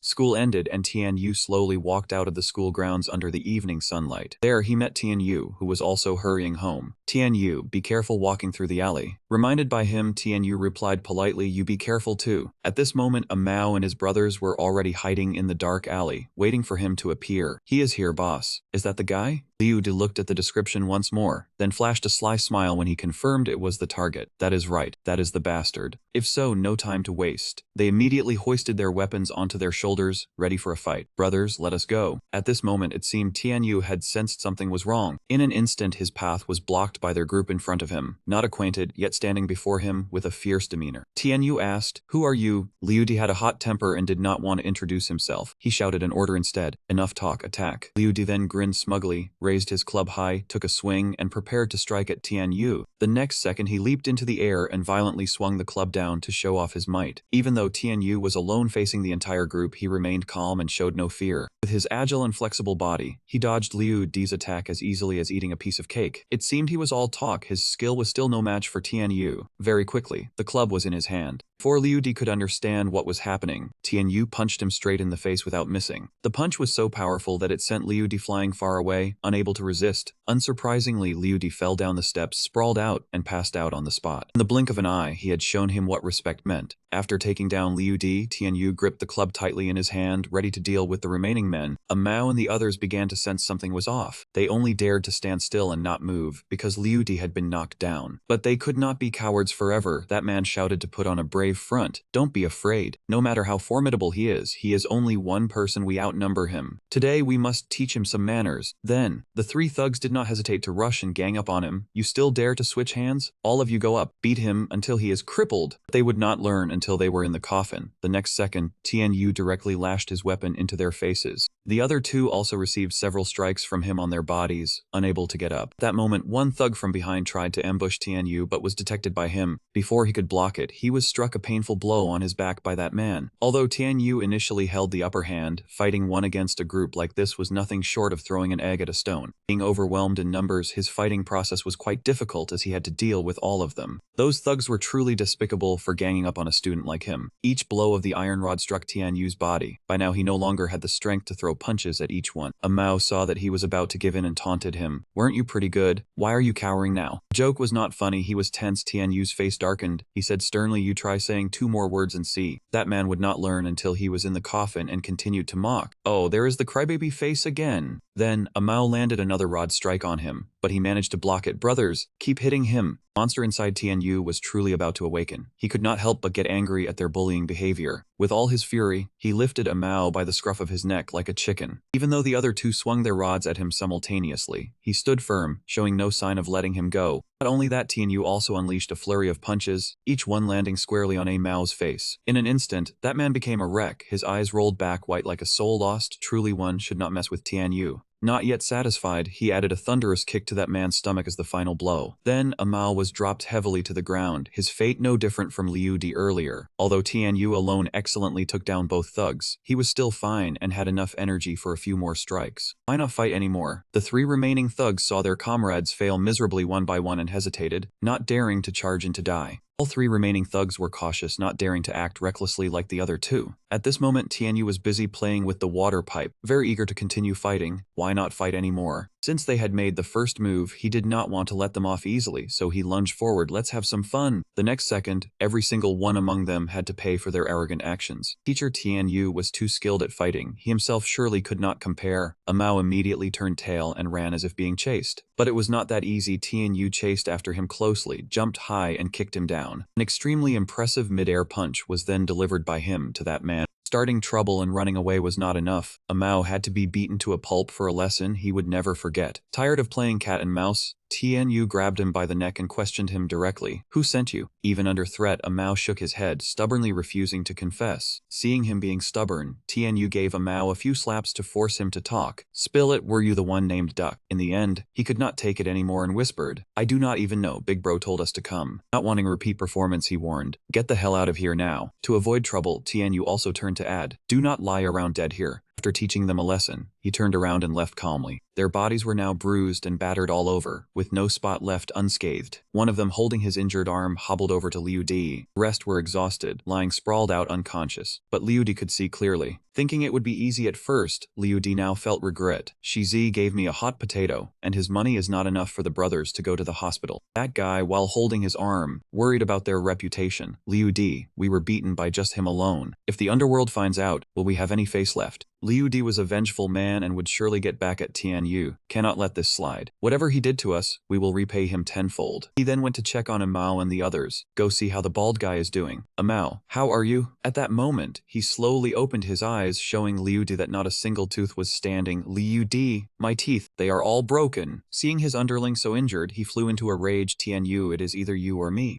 Unable to let this slide, Liu Di went to find Xiaoliang. Let us go find Brother Xia so he can see how his brothers were beaten. Those men placed all their faith in him. Right, with Brother Liang stepping in, that Tianyu is dead meat. Meanwhile, the shopkeeper was negotiating with Xiaoliang. Brother Liang, can you lower the protection fee a bit? But as a capitalist lackey, Xiaoliang was adamant about not losing a single cent. Boss, for your business, a safe environment is directly related to your profits. Xiaoliang would not rest easy without getting the full amount. You pay the protection fee. I provide protection, both sides benefit. Do you have any other opinions? The boss wanted to rely on Xiaoliang, but was financially strained. Brother Liang, we know you mean well, but business is not good. Can you lower it a bit? He continued in a sycophantic tone to persuade Xiaoliang. Brother Liang, inflation is crazy these days, rent keeps changing, and small businesses really do not have any extra. Xiaoliang had clearly stated his terms, but the boss kept babbling, make him angry, so he grabbed him by the collar. Frowning, Xiaoliang said again, if rent is high, go ask for a reduction. Asking me to collect less, are you looking down on me? Suddenly, a young man appeared to intervene. Xiaoliang, let the boss go. Do you have any respect for the law? But he did not know that the law meant nothing to thugs like them. Xiaoliang burst out laughing. The law? Crossing the line, Xiaoliang could not tolerate that young man. You idiot, you need to be taught a lesson. With his strength, he always held the power in his territory and listened to no one. In my territory, I am the law. The boss standing nearby was worried about a scuffle breaking out, sweat dripping. Brother Liang, you are a big man with a big heart. He is young and ignorant. Do not mind him. But Xiaoliang would not hear any of it. How old is he to still be young? If not taught, he will never know who to respect in this underworld. Hot-tempered, he immediately rushed forward and delivered a punch to the young man's gut. The punch was so strong it sent the young man crashing into the wall, leaving a large crack. Xiaoliang turned back to ask the boss, Boss Zhao, so what about the protection fee? Afraid of getting punched, he quickly agreed. 30,000 yuan, we will go get it right now. Satisfied, Xiaoliang grinned like he had won the lottery. If you had agreed earlier, none of this would have happened. Kinsu was afraid Xiaoliang would go too far, so she massaged his back. Brother Liang, they are just small business owners, not worth getting angry over. Sit down and let me give you a massage. Not wanting to be mistaken for common thug, he explained. It is not that I want to get angry, but these people do not know what is good for them. They complain about the protection fee and come to bargain. If I lower it once, they will ask for another discount next time. Kinsu agreed. Exactly, can everything be discounted? Bargaining over a protection fee, they must have a screw loose. Meanwhile, Liu Di's group, all battered and bruised, had returned. Seeing their state, Xiaoliang asked in surprise, Liu Di, what happened to you guys? He immediately tattled, Brother Liang, we got beaten up. Xiaoliang asked, how many people beat you to look this messed up? Despite the shame, they had to tremblingly tell the truth. He could not hide his shock. One person beat all of you into this state. Liu Di, while helping someone, replied yes. Xiaoliang was disappointed. What do you eat to be so weak? You still have the face to talk. You might as well drop dead. But Liu Di immediately explained clearly. Brother Liang, we did not fight for no reason. Unable to refuse, we ended up in this situation. Today, an old friend asked for help. If I did not help, people would say Brother Liang is a coward. Xiao Liang felt a bit of sympathy. What you say is true, but how did you end up getting beaten like this? Liu Di recalled Tian Yu's vicious moves. That kid knows martial arts, every move is ruthless. He added more. A Mao's teeth were all knocked out by him. Xiao Liang slowly sat down on his chair and asked, tell me how much money did you get? Liu Di explained clearly, not much, only 3,000 yuan. Xiao Liang agreed to step in and help on the condition of taking 2/3 of the money. Give me 2,000 yuan here. Use the remaining 1,000 yuan for the hospital. Liu Di was overjoyed. Thank you, Brother Liang. To avoid a mix-up, Xiao Liang asked, what is that brat's name? Liu Di clearly remembered the name of the man who beat him, Tian Yu. Jinsu heard the name and found it familiar. Tian Yu? Seeing her confusion, Xiao Liang turned to ask, do you know Tian Yu? And as expected, she immediately confirmed that the relationship between the two of them was not just acquaintances, but that they were also desk mates. However, Kinsu had no goodwill towards him, so she crossed her arms and said with annoyance, that Tian Yu guy is domineering wherever he goes, always touching me. Brother Liang, you need to teach that guy a proper lesson. Hearing this, Xiao Liang could no longer stand it, his blood boiling with a desire to deal with Tian Yu. Damn it, still wet behind the ears and dares to flirt with girls. Seizing the chance to tattle, Kinsu didn't let Tong Yu off either, dragging her into it. And that little girlfriend of Tian Yu's, Tong Yu, those two always team up to bully me. Every time he heard a girl mentioned, Xiao Liang's eyes lit up like car headlights as he turned to ask, is Tong Yu pretty? That womanizing nature of yours will never change. Kinsu replied with a mocking tone. She's the school beauty, but still a bit less than me. Hearing that was enough to get him eager to bring the beauty home. Then I'll take that girl in too. Sweetheart, you don't mind, do you? Kinsu naturally had no objections to this. She just wanted him to deal with them. Fine, as long as you teach them a lesson, I'm fine with anything. After just having a fierce brawl with Liu Di, Tian Yu slowly dragged his weary body home. Passing by a house, he saw his bruised face in the mirror and looked worried. Tian Yu silently prayed in his heart, not knowing how to face his family. Oh no, my face is bruised. How am I going to explain this to my dad when I get home? Suddenly, Xu Ping appeared from behind him and called out to Tian Yu. Because she appeared so suddenly, Tian Yu couldn't help but flinch and turn to ask, Sister Xu Ping, why are you here? Xu Ping looked at him with an affectionate face and replied, I came out to buy some things, just happened to pass by here. However, it seemed she had noticed something unusual about Tian Yu, so she leaned her face close to him. Seeing the purple bruises on Tian Yu's face, Xu Ping could understand. You've been fighting with people again. Seizing this opportunity, Xu Ping also teased him a bit. Your face is all bruised. Don't know how to explain it to your parents when you get home, right? Not knowing what Xu Ping intended, she pulled Tian Yu's hand. Let's go. He was momentarily flustered, not knowing where he was being dragged to, so he asked anxiously, Sister Xu Ping, where are we going? It turned out she was taking Tian Yu to her house to take care of him. I'll put some medicine on you. Seeing the house empty, he wondered, where are your parents? Xu Ping did not hide anything and simply shared. My cousin from my aunt's side got married, so they went back to the countryside. Seeing no one was home, Tian Yu quietly sat down on the long sofa in the living room. Since he didn't see any shadow other than them, Tian Yu wondered, so right now it's just me and Sister Xu Ping in the house? While he was sitting and waiting, Xu Ping brought over a bottle of antiseptic to temporarily treat his wounds. Let's disinfect the wounds with alcohol first. Then, without warning, she gently held Tian Yu's cheek, causing him to blush instantly. Xu Ping slowly applied the medicine to the bruised skin on Tian Yu's face. He sat still like a statue at that moment. Then Xu Ping placed her hand on his chest. Xu Ping's next words made Tian Yu blush. There are also some on your body, right? Take it off and let me see. In a flash, she didn't wait for his answer and directly pulled up Tian Yu's shirt. Sister Xu Ping. In that private moment with just the two of them, Xu Ping could no longer restrain herself and gently leaned closer to him. And then, what was bound to happen happened. Xu Ping and Tian Yu shared a passionate kiss. Technique was flawless, level 55 quality, with 30 energy regeneration points. Space and time seemed to freeze at that moment. The two of them entwined with each other, inseparable. Suddenly, that romantic moment was broken by a click sound coming from behind Tian Yu. It seemed the wound from his fight hadn't fully healed, and now it throbbed with pain. Xu Ping saw Tian Yu wince as if he had eaten a chili pepper and looked worried. What's wrong, Tian Yu? To ease her worry, he quickly consoled her. It's nothing, just bumped into the wound on my back. Hearing this, Xu Ping felt Tian Yu's injury was not simple and demanded, is it serious? Turn around quickly and let me take a look. After he turned around and she pulled up his shirt, Tian Yu's back, covered in bruises, appeared before her eyes.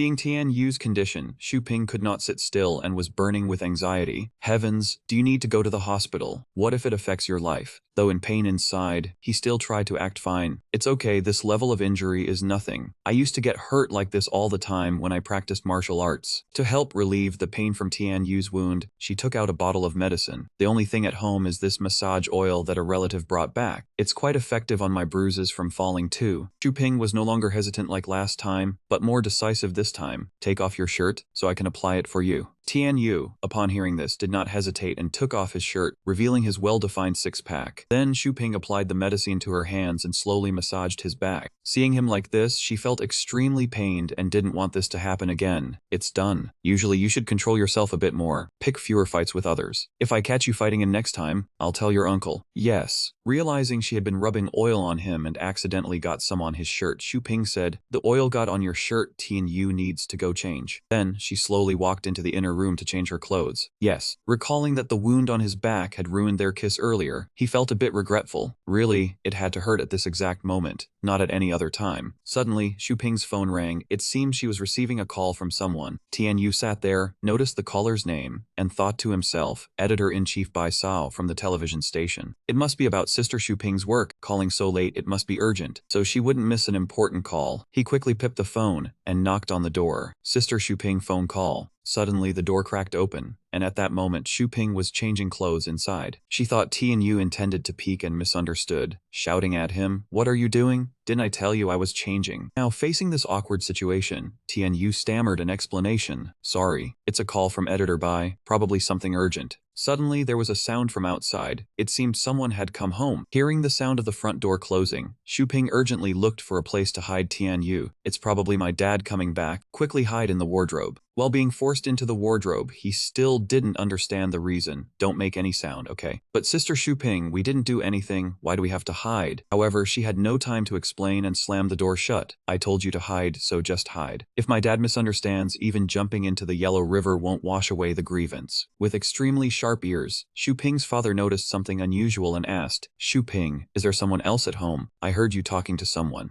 However, she naturally did not tell the truth and just glossed over it with another excuse. "Ah, Dad is home. I was just talking to the editor Bai." Xu Ping's reason was still not enough to dispel his suspicion, and he asked, "Why does your room smell so much of medicinal oil?" In a difficult situation, she used the moment of changing clothes to fabricate a story. "I was bitten by a mosquito, and I was going to apply some medicine, but accidentally spilled it on myself. Look, I even have to change my clothes." Afraid of being found out, Xu Ping cleverly slipped away. "If there is nothing else, I will change and go to sleep. I have an interview at the station at 5 in the morning." Hearing this, her father did not press further and just said, "You are all grown up but still as clumsy as a child. Go to bed early." After saying that, he slammed the door shut and left. Only then did Xu Ping breathe a sigh of relief, sit down on the bed, and check the door lock again. In the room, only the two of them remained, face to face. Tian Yu looked at her with loving eyes, and Xu Ping responded with a shy but affectionate look. Because Xu Ping's father had come home, Tian Yu had to be extremely careful when leaving. She instructed, "Wait until Dad falls asleep, then you sneak out." Though this was a bit tense for him, he had no choice but to accept it. When night fell and Xu Ping's father seemed to be fast asleep, Tian Yu finally dared to step outside the door. He had not even had time to put on his shirt before hurriedly tiptoeing out. After completely leaving Xu Ping's house, Tian Yu breathed a sigh of relief but felt helpless, unable to do anything. The next morning, he went to school as usual with nothing changed. Tian Yu's complexion looked better after a night of rest and being taken care of by Xu Ping. At this time, Shizi was standing outside the classroom, hiding in a corner, staring fixedly in his direction to observe the situation. But what puzzled him was why Tian Yu was so calm. "Why is Tian Yu so fine? I spent a whole 5,000 yuan to hire people to beat him up." To clarify this matter, Shi Zi immediately called Liu Di again. "Liu Di, why is Tian Yu completely fine? Didn't you guys say yesterday that you would take care of him?" Hearing that impatient, questioning tone in his voice, he snapped back. "What are you making a fuss about? What are you rushing for? Are you in a hurry to get reincarnated?" Even though Liu Di's group could not defeat Tian Yu, to save face, he made up a story. "I didn't make a move last night, okay? My big bro took care of it for you himself. You are being way too whinny, you know that?" Hearing that, he quickly apologized. "Sorry, Liu Di. It's just that I was too anxious, wasn't I?"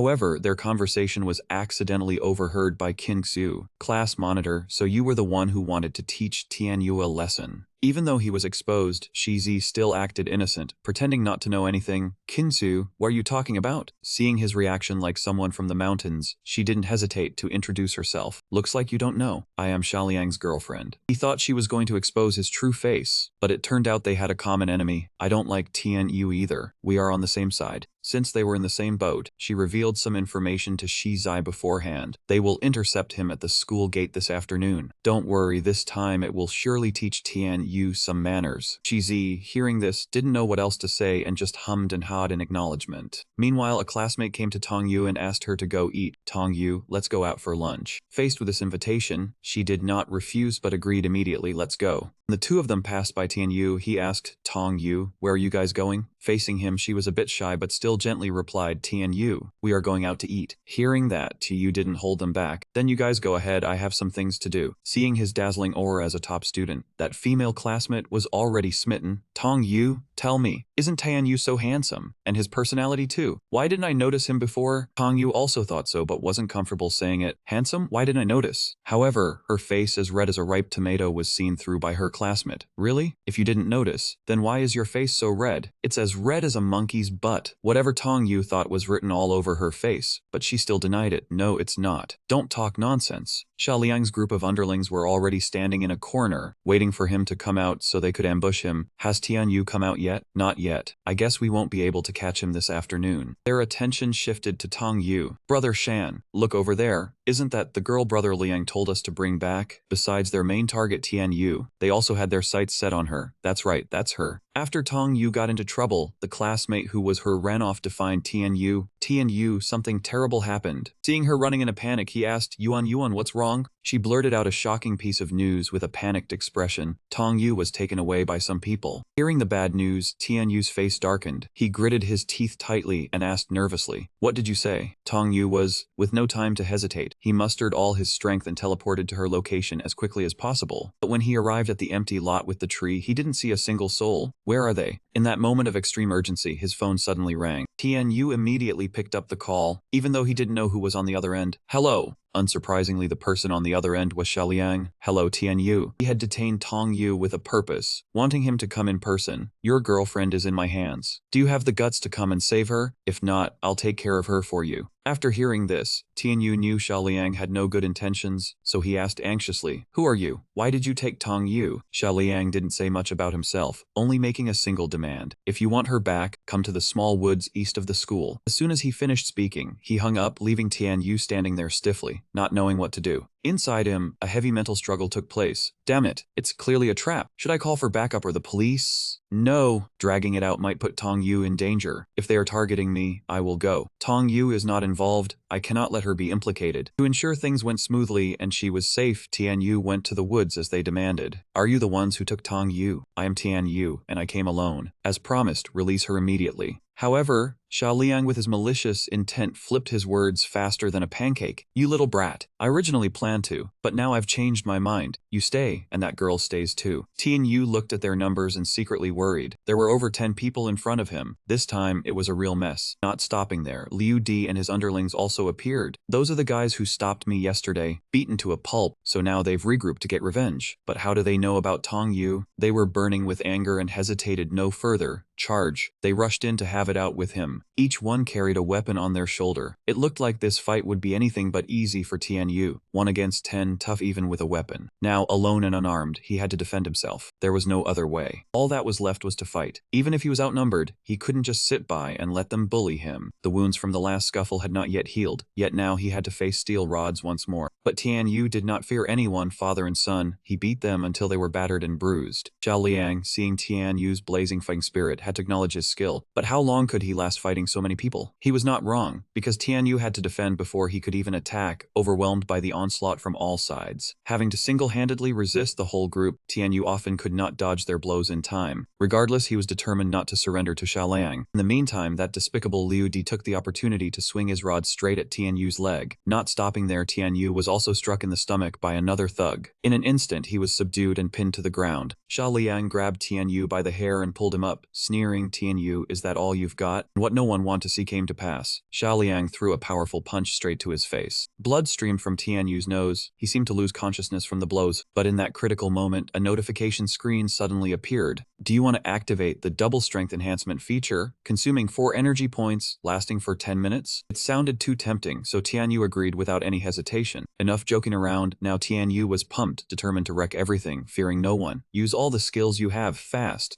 A thug raised his rod towards Tianyu's face, intimidating him, about to die and still putting on airs. But before he could touch a single hair on Tianyu, he was stopped immediately. Right in front of Xiaoliang, Tianyu did not hesitate to punch him, sending him flying away. At this moment, Tianyu's fury reached its peak. He channeled his inner strength to bend the steel rod. Indeed, you could not mess with Tianyu. In just an instant, the rod was completely ruined. He immediately threw the broken rod behind him and continued walking forward. Faced with Tianyu's extraordinary endurance and terrifying strength, the remaining thugs began to feel wary. Even Xiaoliang could not believe his eyes when he witnessed the bending of the steel pipe. But Liu Di's group still did not know their limits and continued to charge at him with their rods. This time Tianyu did not let them run wild. He gave each one a punch that sent them flying dozens of meters away. Xiaoliang did not expect him to be able to handle this entire group, so he also started to feel scared. This guy was truly terrifying. Tianyu's gaze at Xiaoliang at this moment was filled with killing intent, as if he was no longer human. Fearing he would be the next target, Xiaoliang threw away all his pride and fled for his life. Fighting a monster like this was no fun. Time to retreat. But if they messed with anyone, they had to mess with Tongyu. Then Tianyu would not spare them. "Return Tongyu." He did not even bother saying another word to them, just charged straight ahead like a god of war. "Come here." However, in front of Tianyu at this moment, there was only an empty patch of grass. Suddenly, from within it, a white car shot out. Apparently Xiaoliang was intentionally causing trouble. He was the one driving, planning to ram straight into Tianyu in an instant to harm him. Tianyu was not so easily defeated. He channeled all his remaining strength into his arm, then pushed forcefully forward decisively. The man's sturdy car warped in the blink of an eye, becoming a pile of scrap metal. Now Xiaoliang had no escape route left. His neck was firmly in Tianyu's grasp. What Tianyu cared about most at this moment was her. "Where is Tongyu, I'm asking you?" He could no longer argue, so he revealed the location. "She is in the trunk of the car." After hearing the answer, he threw Xiaoliang far away without any mercy. Tianyu did not delay. He immediately ran to find Tongyu. His efforts were not in vain. He finally found her. Having settled everything properly, Tianyu immediately calmed Tongyu. "It's okay now, nothing's wrong." As dusk fell, everything returned to normal, and the strength enhancement time had expired. Not wanting her to be involved further, Tianyu said, "Tongyu, go back first. Those guys probably haven't gone far. I still have a score to settle with them." The next second, she slowly grasped Tianyu's hand, energy regenerating by 1 point. Tongyu could not bear to leave him alone. She said with emotion, "Don't go." Faced with her pleading, he did not know what to say, just let out a long sigh. It seemed enough for today. Tianyu would not go after them, and instead went with her. "Let's go home." With his escort, the two returned to the school safely, but at this moment, someone was lurking and watching them. To prevent any unexpected incidents, Tianyu instructed, "Be more careful from now on. When you leave school, go with friends." Meanwhile, someone else was hiding behind the wall eavesdropping, apparently still not intending to let them go. The classmates in the classroom saw Tianyu bring Tongyu back safely. Everyone exclaimed in admiration, "He really saved her. If only I had a boyfriend like that." "Don't say any more. The teacher is coming." Thinking who it could be, the person hiding the wall turned out to be head teacher Sun. As the two were about to enter the classroom, he stopped them. "You students, stop right there." Seeing Tianyu, the top student in front of him, head teacher Sun was also conflicted. It's Tianyu, the one ranked first, and Tongyu is in the top group too. It wouldn't be right to punish them, but not punishing them would lose my authority. "Fine, I'll go easy on them." Head teacher Sun did not look into the earlier matter, only focusing on what he saw before his eyes. Tianyu, Tongyu, hugging in broad daylight. What is that supposed to be? Our school strictly forbids dating. This is a serious offense. Tianyu did not want him and her to be misunderstood, so he explained, "Teacher, you misunderstand. We are not dating. She is injured." Hearing this, head teacher Sun was startled. "Injured? Quickly, take her to the infirmary." Yet immediately after, he picked her up, causing the old man to frown and bark, "Kid, don't you dare wash her." But before Director Sun could scold a few more words, they had already vanished like the wind, truly fast on their feet. Seeing the crowd gathered to watch the commotion, he dismissed them. "Class is over. What are you all still doing here? Go home." Sukarna mentioned that Tongyu,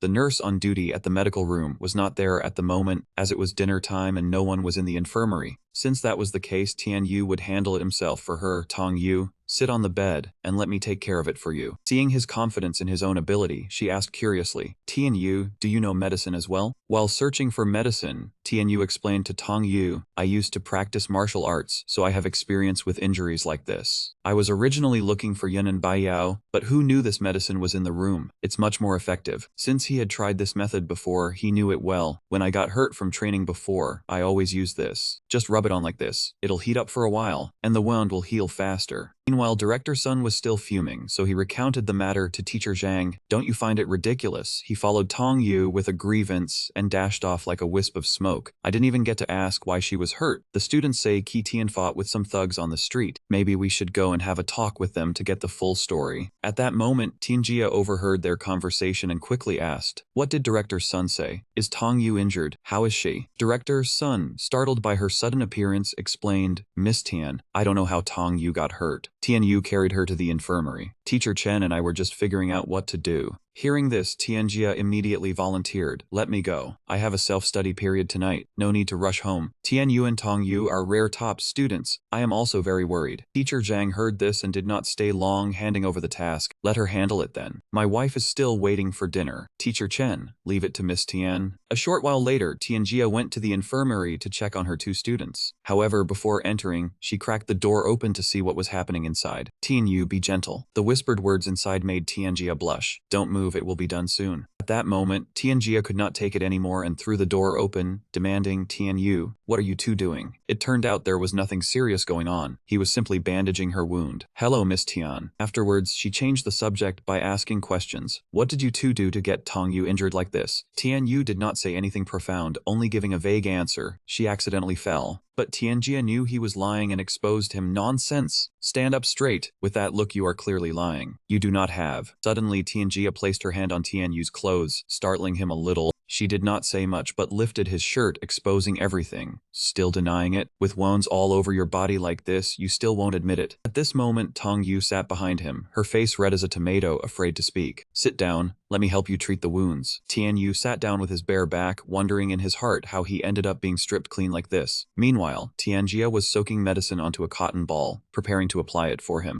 However, with her sharp eyes, she noticed something unusual. It seems something is off today. Afterwards, Tianjia gently applied the medicine onto each of Tian Yu's wounds. He did not dare to move even an inch, sitting still and letting her work. A short while later, everything was back in order. Done. Get up, Tian Yu. Perhaps Tianjia was too gentle, and he was also exhausted, so he had fallen asleep who knows when. He is asleep, must be very tired. After a long day of many incidents, Tian Yu had a peaceful sleep right in the classroom. However, in the next second, he jolted awake with a very confused expression. Tian Yu did not understand why he was left alone in the classroom late at night. Why am I sleeping here? No one woke me up. He did not think further, just draped his coat over his shoulders and headed home as the night was dark and chilly. But he had not walked far when a very familiar figure appeared in front of Tian Yu. That person was... What a coincidence. This time Tian Yu ran into Xu Ping on his way home. Sister Xu Ping. Did Tian Yu just finish school? The dress she wore tonight was somewhat seductive, and he could not hide his captivated gaze. What are you looking at? Tian Yu did not hesitate to compliment her. Just curious where you are going all dolled up like this. Hearing this, she happily brushed her hair to one side. As long as it looks good. Faced with Xu Ping's gentle and lovely appearance, Tian Yu felt completely mesmerized, infatuated without end. Since she had other things to do, she did not keep him. Alright, you head home. My friend will be here to pick me up soon. At that moment, Tian Yu asked curiously, Sister Xu Ping, is your friend a guy or a girl? Xu Ping smiled and asked back, why? Tian Yu gave a reason that was hard to argue with. I am your younger brother, I have to care about you. You are dressed so seductively, I need to see if the man picking you up is worthy of being my brother-in-law. What Xu Ping noticed was Tian Yu's assessment of the clothes she was wearing. Seductive, huh? Hearing that, she did not scold him, only flashed a bright smile. Seeing that Tian Yu had paid such attention, she wanted his opinion. So, do you like it? Of course Tian Yu liked it, but he was still shy. Well, I do. After a back-and-forth conversation, he suddenly realized he still had not gotten an answer. No, you still have not answered my question. Seeing Xu Ping being evasive, a suspicion rose in Tianyu's heart. Could it be that you already have a boyfriend? Xu Ping did not dwell on it, wanting him to see for himself. That person is almost here, you will know when you see. As soon as she finished speaking, speak of the devil, a red Ferrari pulled up in front of them. Seeing this, Xu Ping brightened up. Oh, they are here. Tianyu's first impression was of the person's boldness. A Ferrari. The car window slowly rolled down, revealing the face of the person inside. He thought it was some young master picking up Xu Ping, but who knew it was Lan Xi? Senior, sorry for keeping you waiting. Seeing the short-haired older sister before him, Tianyu finally breathed a sigh of relief. It is a girl. At this moment, she also noticed Tianyu beside her. Senior, who is this person? She did not hide it, taking this chance to introduce him. This is my younger brother, Tianyu. Seeing two girls out together this late at night, he grew worried. What are you two going out for? There are a lot of thugs in this city. But instead of listening, Lan Si invited him into the car. What is the matter? Little brother scared. Get in the car. I will take you for a spin. After thinking it over, Tianyu still agreed because he was worried for her. Right, Sister Xu Ping going out late at night makes me uneasy. So he did not mind any further and climbed into the car to sit. Alright, I also want to try the feeling of riding in a Ferrari.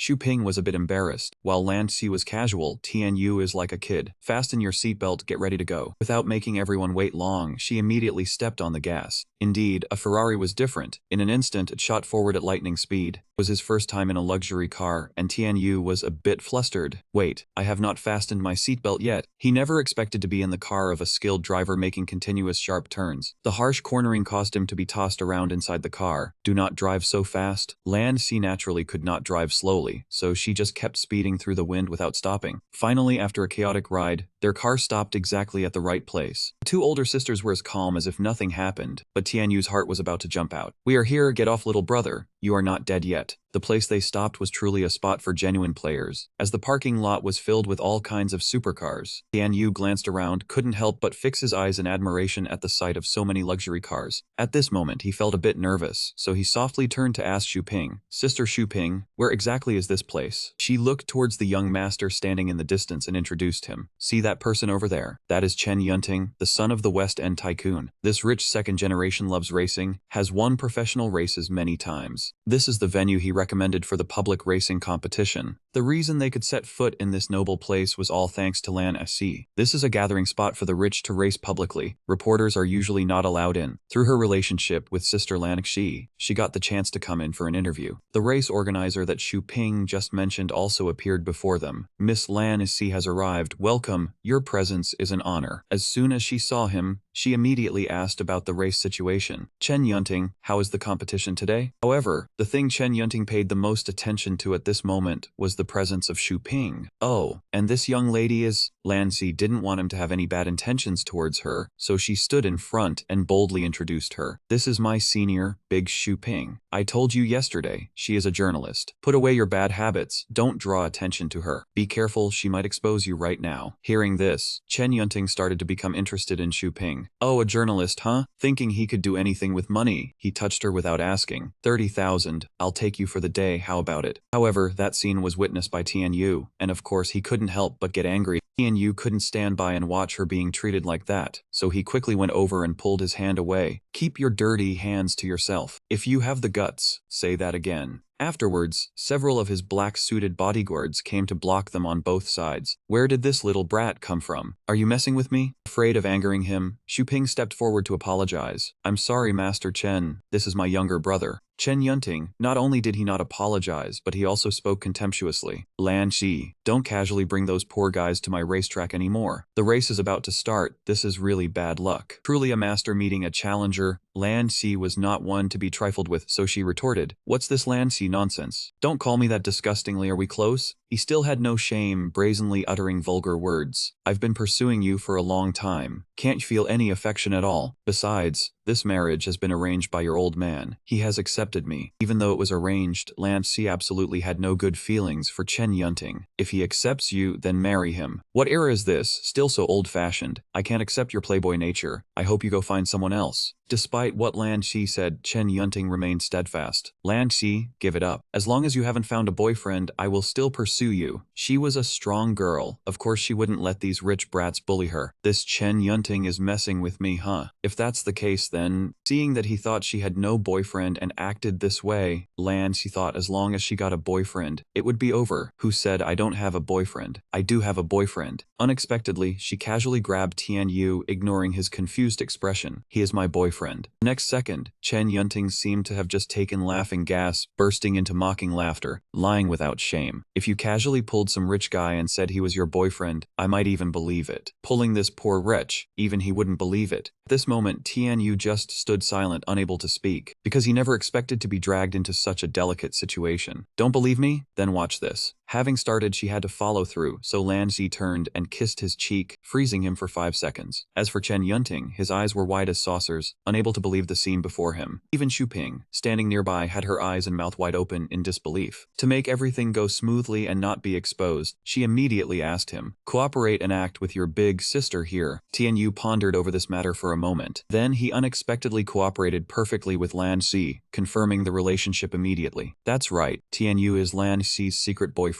We have been dating for a year. Even though the facts were clear, Chen Yunting stubbornly refused to believe it. Put on an act. How could you possibly be with that poor wretch? She did not yield, answering sharply, "I like younger men. Got a problem? If you have the skill, become young again." Afterwards, both turned to face each other and prepared for a passionate kiss. This synthetic physique was flawless, grade 55 regenerative energy points. Although Tian Yu was a bit reluctant, in the end, this matter was still beneficial to him. Although he felt disgusted, acting like this caused his energy to increase greatly. Chen Yunting flew into a rage when a poor guy snatched his woman right in front of him. "Tian Yu, you dare steal my woman? If you have the guts, race me. Let's decide who is better." Tian Yu had never been afraid of anyone, so naturally he didn't refuse. "Come on then, who's afraid?" Lan Xi was very impressed by Tian Yu's daring spirit, so she handed over the car keys. Tian Yu has a lot of personality, daring to accept the challenge. "Sister lends you this Ferrari, take down that brat for me." Seeing Xu Ping misunderstand, the two explained, "Tian Yu, Lan Xi, so you two have been involved before?" "No, sister, you misunderstand. Senior, we are just acting. Tian Yu is helping me get rid of that scoundrel." Afterwards, he firmly grasped the car keys and was determined to show Chen Yunting what a festival was. "Is that so? Go ahead, Tian Yu. Let that bastard lose all hope." However, in the midst of his extreme excitement, he suddenly remembered something. Who would have thought that Tian Yu, so fired up, actually didn't know how to drive? "I'm screwed, I got too cocky. I forgot one incredibly important thing. I don't know how to drive." But since he had already accepted the challenge, Tian Yu could only get into the driver's seat anyway. "Get ready." At this moment, he was driving a yellow supercar that looked very flashy. Over here, Tian Yu sat in the Ferrari Lan Xi lent him, still fumbling around, not mentally prepared for some things. Everyone was watching the upcoming match. What is Tian Yu doing? The flag has been waved. Why hasn't he started yet? If that's the case, then Tian Yu is really done for. Close to the race start, he still didn't know how to control the car. "I'm doomed. Which button do I press to start the car?" But time waits for no one. The next second, the flag was waved, signaling the start of the race. Start. And so Chen Yunting on his beloved yellow supercar shot forward, leaving him still fumbling in his car. At this moment, the people around saw his car still stationary and expressed confusion. Tian Yu's car still hasn't started. What's wrong with him? Tian Yu couldn't find a solution and started pulling his hair in panic. "Oh no, this time I'll just bury my head in the ground to avoid the shame. Furthermore, the loser has to give the winner 20,000. Where am I going to get the money now?" However, in this moment of extreme crisis, the system appeared like a savior. "Are you trying to activate the driving skill? Duration 30 minutes, energy consumption 5 points. Till the system activation." Finally, when they heard the rumbling sound of Tian Yu's car, everyone felt he was too slow. Tian Yu has started, but he has already fallen behind Chen Yunting by a distance of over 10 cars combined. This race seems to have no more suspense. Lan Xi stood above, her heart burning like fire. Oh no, he's been left far behind. Does Tian Yu even know how to drive? Chen Yunting saw he was far ahead and became complacent. This kid is too amateur, driving like a snail. Thinking he had the win secured, he didn't bother to go all out, just drove casually. Over here, after starting the engine, Tian Yu also used all his strength to catch up to his car. And sure enough, heaven did not disappoint, as Tian Yu's car was now only a short distance away from Chen Yunting's. He never expected him to be so close, actually catching up. His steering skills were truly impressive. Though pressured, Chen Yunting remained calm out of sheer arrogance. "I underestimated you, Tian Yu, but at the next turn you will have nowhere to show off." Now, Chen Yunting did not dare to be careless for even a second, but had to focus intensely. He pulled the steering wheel closer to himself, showing just how determined he was. To save face for Lan Si and Xuping, Tianyu was also determined to beat Chen Yunting. With the system's help, he had gone from someone who could not drive to a real racer. Everything he needed to do was clear, and Tianyu just had to follow. The stats are right in front of me. Just follow the system's movements, and it is done. With that, this race was as easy as pie for him. Was racing really this enjoyable? Seeing Tianyu beside him, Chen Yunting began to sweat, fear creeping in. He is right on my tail. No, how can I lose to an amateur? Even knowing his next move was illegal, his wicked nature drove him. I will have to use that method. Tianyu, you forced my hand. Having raced here many times, Chen Yunting knew the terrain well, aware of a convex mirror up ahead. To blind Tianyu, he immediately turned on his car's high beams. Afraid of losing, Chen Yunting played dirty this way, thinking the bright light would daze him for a few seconds. No matter what, he was determined to win, regardless of the danger. Give up, Tianyu. But with his unmatched IQ, Tianyu knew his opponent's trick well and immediately closed his eyes. When the cheers awakened Chen Yunting, Tianyu has overtaken him. His face turned pale, unable to believe it. What? How can he see the road? But he did not know that Tianyu had a guardian angel, trying to ambush me. Just follow the system, I can drive even with my eyes closed. Indeed, Chen Yunting was still too inexperienced, and the winner was Tianyu. Both Xuping and Lan Si were proud of him. Lan Si smiled. Tianyu, you scared me to death. I thought you could not drive. Turns out you are amazing. Chen Yunting lost humiliatingly, looking at him with a murderous glare. Tianyu, Lan Si reminded him of the rules. Chen Yunting, according to the rules, hand over the 20,000. Seeing that arguing was useless, Chen Yunting accepted. Fine, just 20,000. I lost. Then, he took out a stack of cash and handed it to Tianyu. Take it. He took the money, slightly stunned by the huge amount in his hand. First time holding this much money. Is this the world of the rich? They can gamble with such large sums. Even though he lost, Chen Yunting was still bitter, remembering this day. Tianyu, from now on, you are my rival. Both the woman and my honor, I will take back from you. Seeing Tianyu ignore him, Chen Yunting got angry. Hey Tianyu, are you listening to me? Seeing him about to explode, the bodyguard tried to soothe him. President Chen, he is just lucky. No need to get angry over him. He skillfully calmed the rage. President Chen does not need to bother with him. Chen Yunting's ambition was clear. What do you know? The Lan family's fortune has only land. She is in here. Getting her means getting the entire fortune. Then I will prove to my father who is worthy. Even though the 20,000 was his winnings, Tianyu voluntarily handed it to Lan Si. Sister Si, I won this. It is a gift for you, he said, giving it all to her, keeping nothing for himself. But Lan Si did not accept, just smiled brightly. Tianyu, it is your winnings, keep it. Hearing he could keep such a large sum, he still could not believe it, stunned. Keep it. But this is 20,000, that is a lot, right? Lanixi insisted on not taking it, placing her hand on the money and reassuring him that it is right if I say keep it, just keep it. I do not care about this little money. Holding such a large sum for the first time, Tianyu was at a loss. 20,000. What do I do? Give it to my parents or spend it myself? Lost in thought, he suddenly heard her voice calling Tianyu. He was startled. What is it? Unexpectedly, she made a difficult request. Chen Yunting is probably not in the mood anymore. Can you take us for a drive to cool off? But his driving status had ended, and he quickly made an excuse to refuse. Me take you for a drive? No, I do not have a license. I cannot drive in the city. Xuping also spoke up to mediate. Lan Xi, you and Tianyu are both tired today. How about we head back first? We can all go out together another day. Though a little disappointed, Lan Xi had to sigh. If Senior says so, then okay. It seemed she had taken a liking to Tianyu and wanted another chance to go out, but she still reminded him, you must call me little brother next time. After a satisfying evening, Lan Xi got into her car and left. The three said their goodbyes. Senior and Tianyu, be careful. Lan Xi, go home early and drive safe. Then, to ensure safety, Tianyu saw Xuping all the way to her home. However, what weighed on his mind was her silence. The entire way inside, Xuping said nothing, as if she had something on her mind. To break the silence, Tianyu said cheerfully, sis, I made a big score today. How about we go for a late-night snack? Xuping refused immediately. No need, Tianyu. I am a bit tired today and want to get home early for rest. Give that money to your parents to buy things. Seeing her rather cold attitude, he could not take it anymore. Sis. He stepped forward quickly and grabbed Xuping's hand. The moment they touched, the system reported energy regenerated by 1 point. Seeing Tianyu suddenly do this, she was surprised. Tianyu, what are you doing? He had been wondering for a while, and now dared to ask directly. You are jealous of me and Sister Lan Si, right? Her face flushed red, but she still denied it. What are you talking about? Lan Si is lively, cute, and rich. Besides, you two were just pretending. How could I be jealous? Tianyu wanted to confess, so he held Xuping's hand tightly. Listen to me. No matter how beautiful or rich Sister Lan Si is, your worries are all unnecessary. Then he looked at Xuping with eyes full of affection. Because I like you. Tianyu's confession stirred the maiden's heart. She looked at him, her face red as a tomato. Tianyu was no different from her, but since he was the one who confessed first, he was naturally much more embarrassed. To reaffirm that his feelings for her were real, he added, I like a girl like you. At this time at the Lan family house, Lan Shi had finally returned home. But because she came back late from going out, she did not dare to walk in properly, only daring to tiptoe step by step. Lan Shi looked around to see if anyone was nearby before daring to sneak into her room. Indeed, the older the ginger, the spicier it gets. No matter how clever she was, she could not fool Lan Xi's grandfather. Having been caught, Lan Xi turned to ask him, "Grandpa, aren't you asleep yet?" His gloomy, expressionless face at this moment was enough to signal that Lan Xi was in trouble. He had already been asleep, but was woken up by someone's noise. Though she knew who her grandfather was implying, she still pretended to be innocent. "Who is so bold as to disturb your sleep, Grandpa? Tell me, I will go teach them a lesson." Seeing Lan Xi still being so thick-skinned, her grandfather looked at her with a gaze sharp as a knife and said bluntly, "You." Seemed this was not the first time she came home late, so Lan Xi merely rubbed his head and smiled confidently. "Is that so? Who would have thought the racing incident would be tattled by Chen Yunting so quickly?" Now even her grandfather was questioning her. "You little girl, Chen Yunting called to report you. Tell the truth, who is that Tian Yu? Since when have you been hanging out with him?" To prevent him from misunderstanding the Hollywood drama just now as real, Lan Xi quickly explained, "No, Grandpa, it's a misunderstanding. Tian Yu and I really have nothing going on." Unexpectedly, after hearing this, he misunderstood in an even worse direction. "Really nothing? Or are you testing Chen Yunting's feelings?" Though she wanted to object to that thought, her grandfather was already sobbing with joy. "Our she has finally become sensible, knowing how to please me." Oh, who knew that right after her grandfather would yell out an announcement in the middle of the night. "Hello, everyone, hurry and prepare the wedding for Shixi and Chen Yunting." What? The wedding? Because she really did not want to be the bride of that arrogant man. Lan Xi steered the story in another direction. "Wait, Grandpa, Tian Yu and I do have a relationship. I lied just now because I was afraid you would not approve." Her grandfather calmed down and began to question about him. "You changed your story to having a relationship. Fine, tell me, what talent does that Tian Yu have to inherit the Lan family business?" Chen Yunting said that Enso is just a poor, clueless student. Since this was her first time meeting Tian Yu, she did not know how to face this question. Well, Lan Xi could not fabricate a reasonable story, so she had to back down. "I am not too sure either." Hearing this, her grandfather grew even angrier upon seeing that his granddaughter knew nothing about the person she was dating. "You are not sure?" He could not hold it in any longer and unleashed a tirade of scolding. "Lan Xi, the young lady of the Lan family, how can you be so careless? Casually finding a clueless boy to date. You should know your marriage is tied to the inheritance of the Lan family business, the centuries-old legacy of our ancestors. Do you want to be guilty of ruining it? Why did I raise you so carefully since childhood? Exactly for the continuation of this family line." Lan Kren heard the argument outside and came out to see. "Grandpa, who are you scolding in the middle of the night?" Seeing her savior had arrived, Lan Xi could not hold back her tears. "Lan Qiansarn." At this moment, she was an outsider, not understanding why the two were at odds. "Lan Xi is back. What is going on with you two?" She suddenly became a 3-year-old child, running into her embrace. "Grandpa is so mean." Lan Qian immediately hugged Lan Xi and turned to ask their grandfather, "Grandpa, what wrong has Lan Xi done that you are scolding her?" He did not let her finish speaking. He continued pointing at Lan Xi and scolding. "This girl refuses to date Chen Yunting, insisting on finding some lowlife as a boyfriend. It is infuriating." Thinking Lan Qian would sympathize, she instead sided with Lan Xi. "Grandpa, you are arguing over this. I have told you before, times have changed. Arranged marriages like that no longer exist. Besides that Chen Yunting is not trustworthy. He looks like a sneaky villain everywhere. I do not accept him." Lan Xi had also long seen through his wolf in sheep's clothing demeanor, so she agreed wholeheartedly. "Exactly, Lan Qiansarn. He is a beast in human skin, with squinty eyes and a smelly body." After hearing both of them object vehemently, Grandpa began to doubt his own judgment. "Is that so? A treacherous little man?" Only then did he reconsider his ability to judge people. "Wait, King also said that about the kid. Could I have misjudged?" Finding it hard to argue against two voices, he had to drop the matter. "Fine, since you two object, I will only put Chen Yunting on the Lan family's reserve list." Things did not stop there. He made another difficult request. "So Xixi, what about Tian Yu? Shouldn't you bring him back for me to see?" While Lan Xi faced an awkward situation, Tian Yu was leisurely counting money in his room. 198, 199. 200. After receiving the race winnings, he was still in disbelief. There are really 200 bills of 100. Is this really 20,000? Because the amount was so large, he had to store it carefully to avoid losing it. "I have to hide this money well. If Dad finds out, it will be confiscated for the family fund." But as soon as he put it away, his father barged in as if heading into battle. "Son, give me 3 pens right now." It turned out both father and son were slaves to money. He frantically searched for a pen, afraid of missing a prize, but his son had none. son. Dad just dreamed of an easy lottery number. Gotta write it down before I forget. Wait, there is no pen in here. Then Tianyu slowly took a pen out of a box. The pen is in this bamboo tube. Pen in hand, his father ran off with a gleeful look. Wait right there, son. We are about to get rich. Seeing that the huge sum of money had not been discovered, Tianyu breathed a sigh of relief but still worried. Looks like I need to be more careful. I cannot hide it at home anymore. To find a safer place, he decided to go to the bank to open an account. You want to open an account? Yes. And please help deposit this 20,000. Suddenly, his phone started ringing again. Tianyu picked up and answered. Hello. As expected, the caller was Langxi. Hello, Tianyu. This is your sister Lan Sha.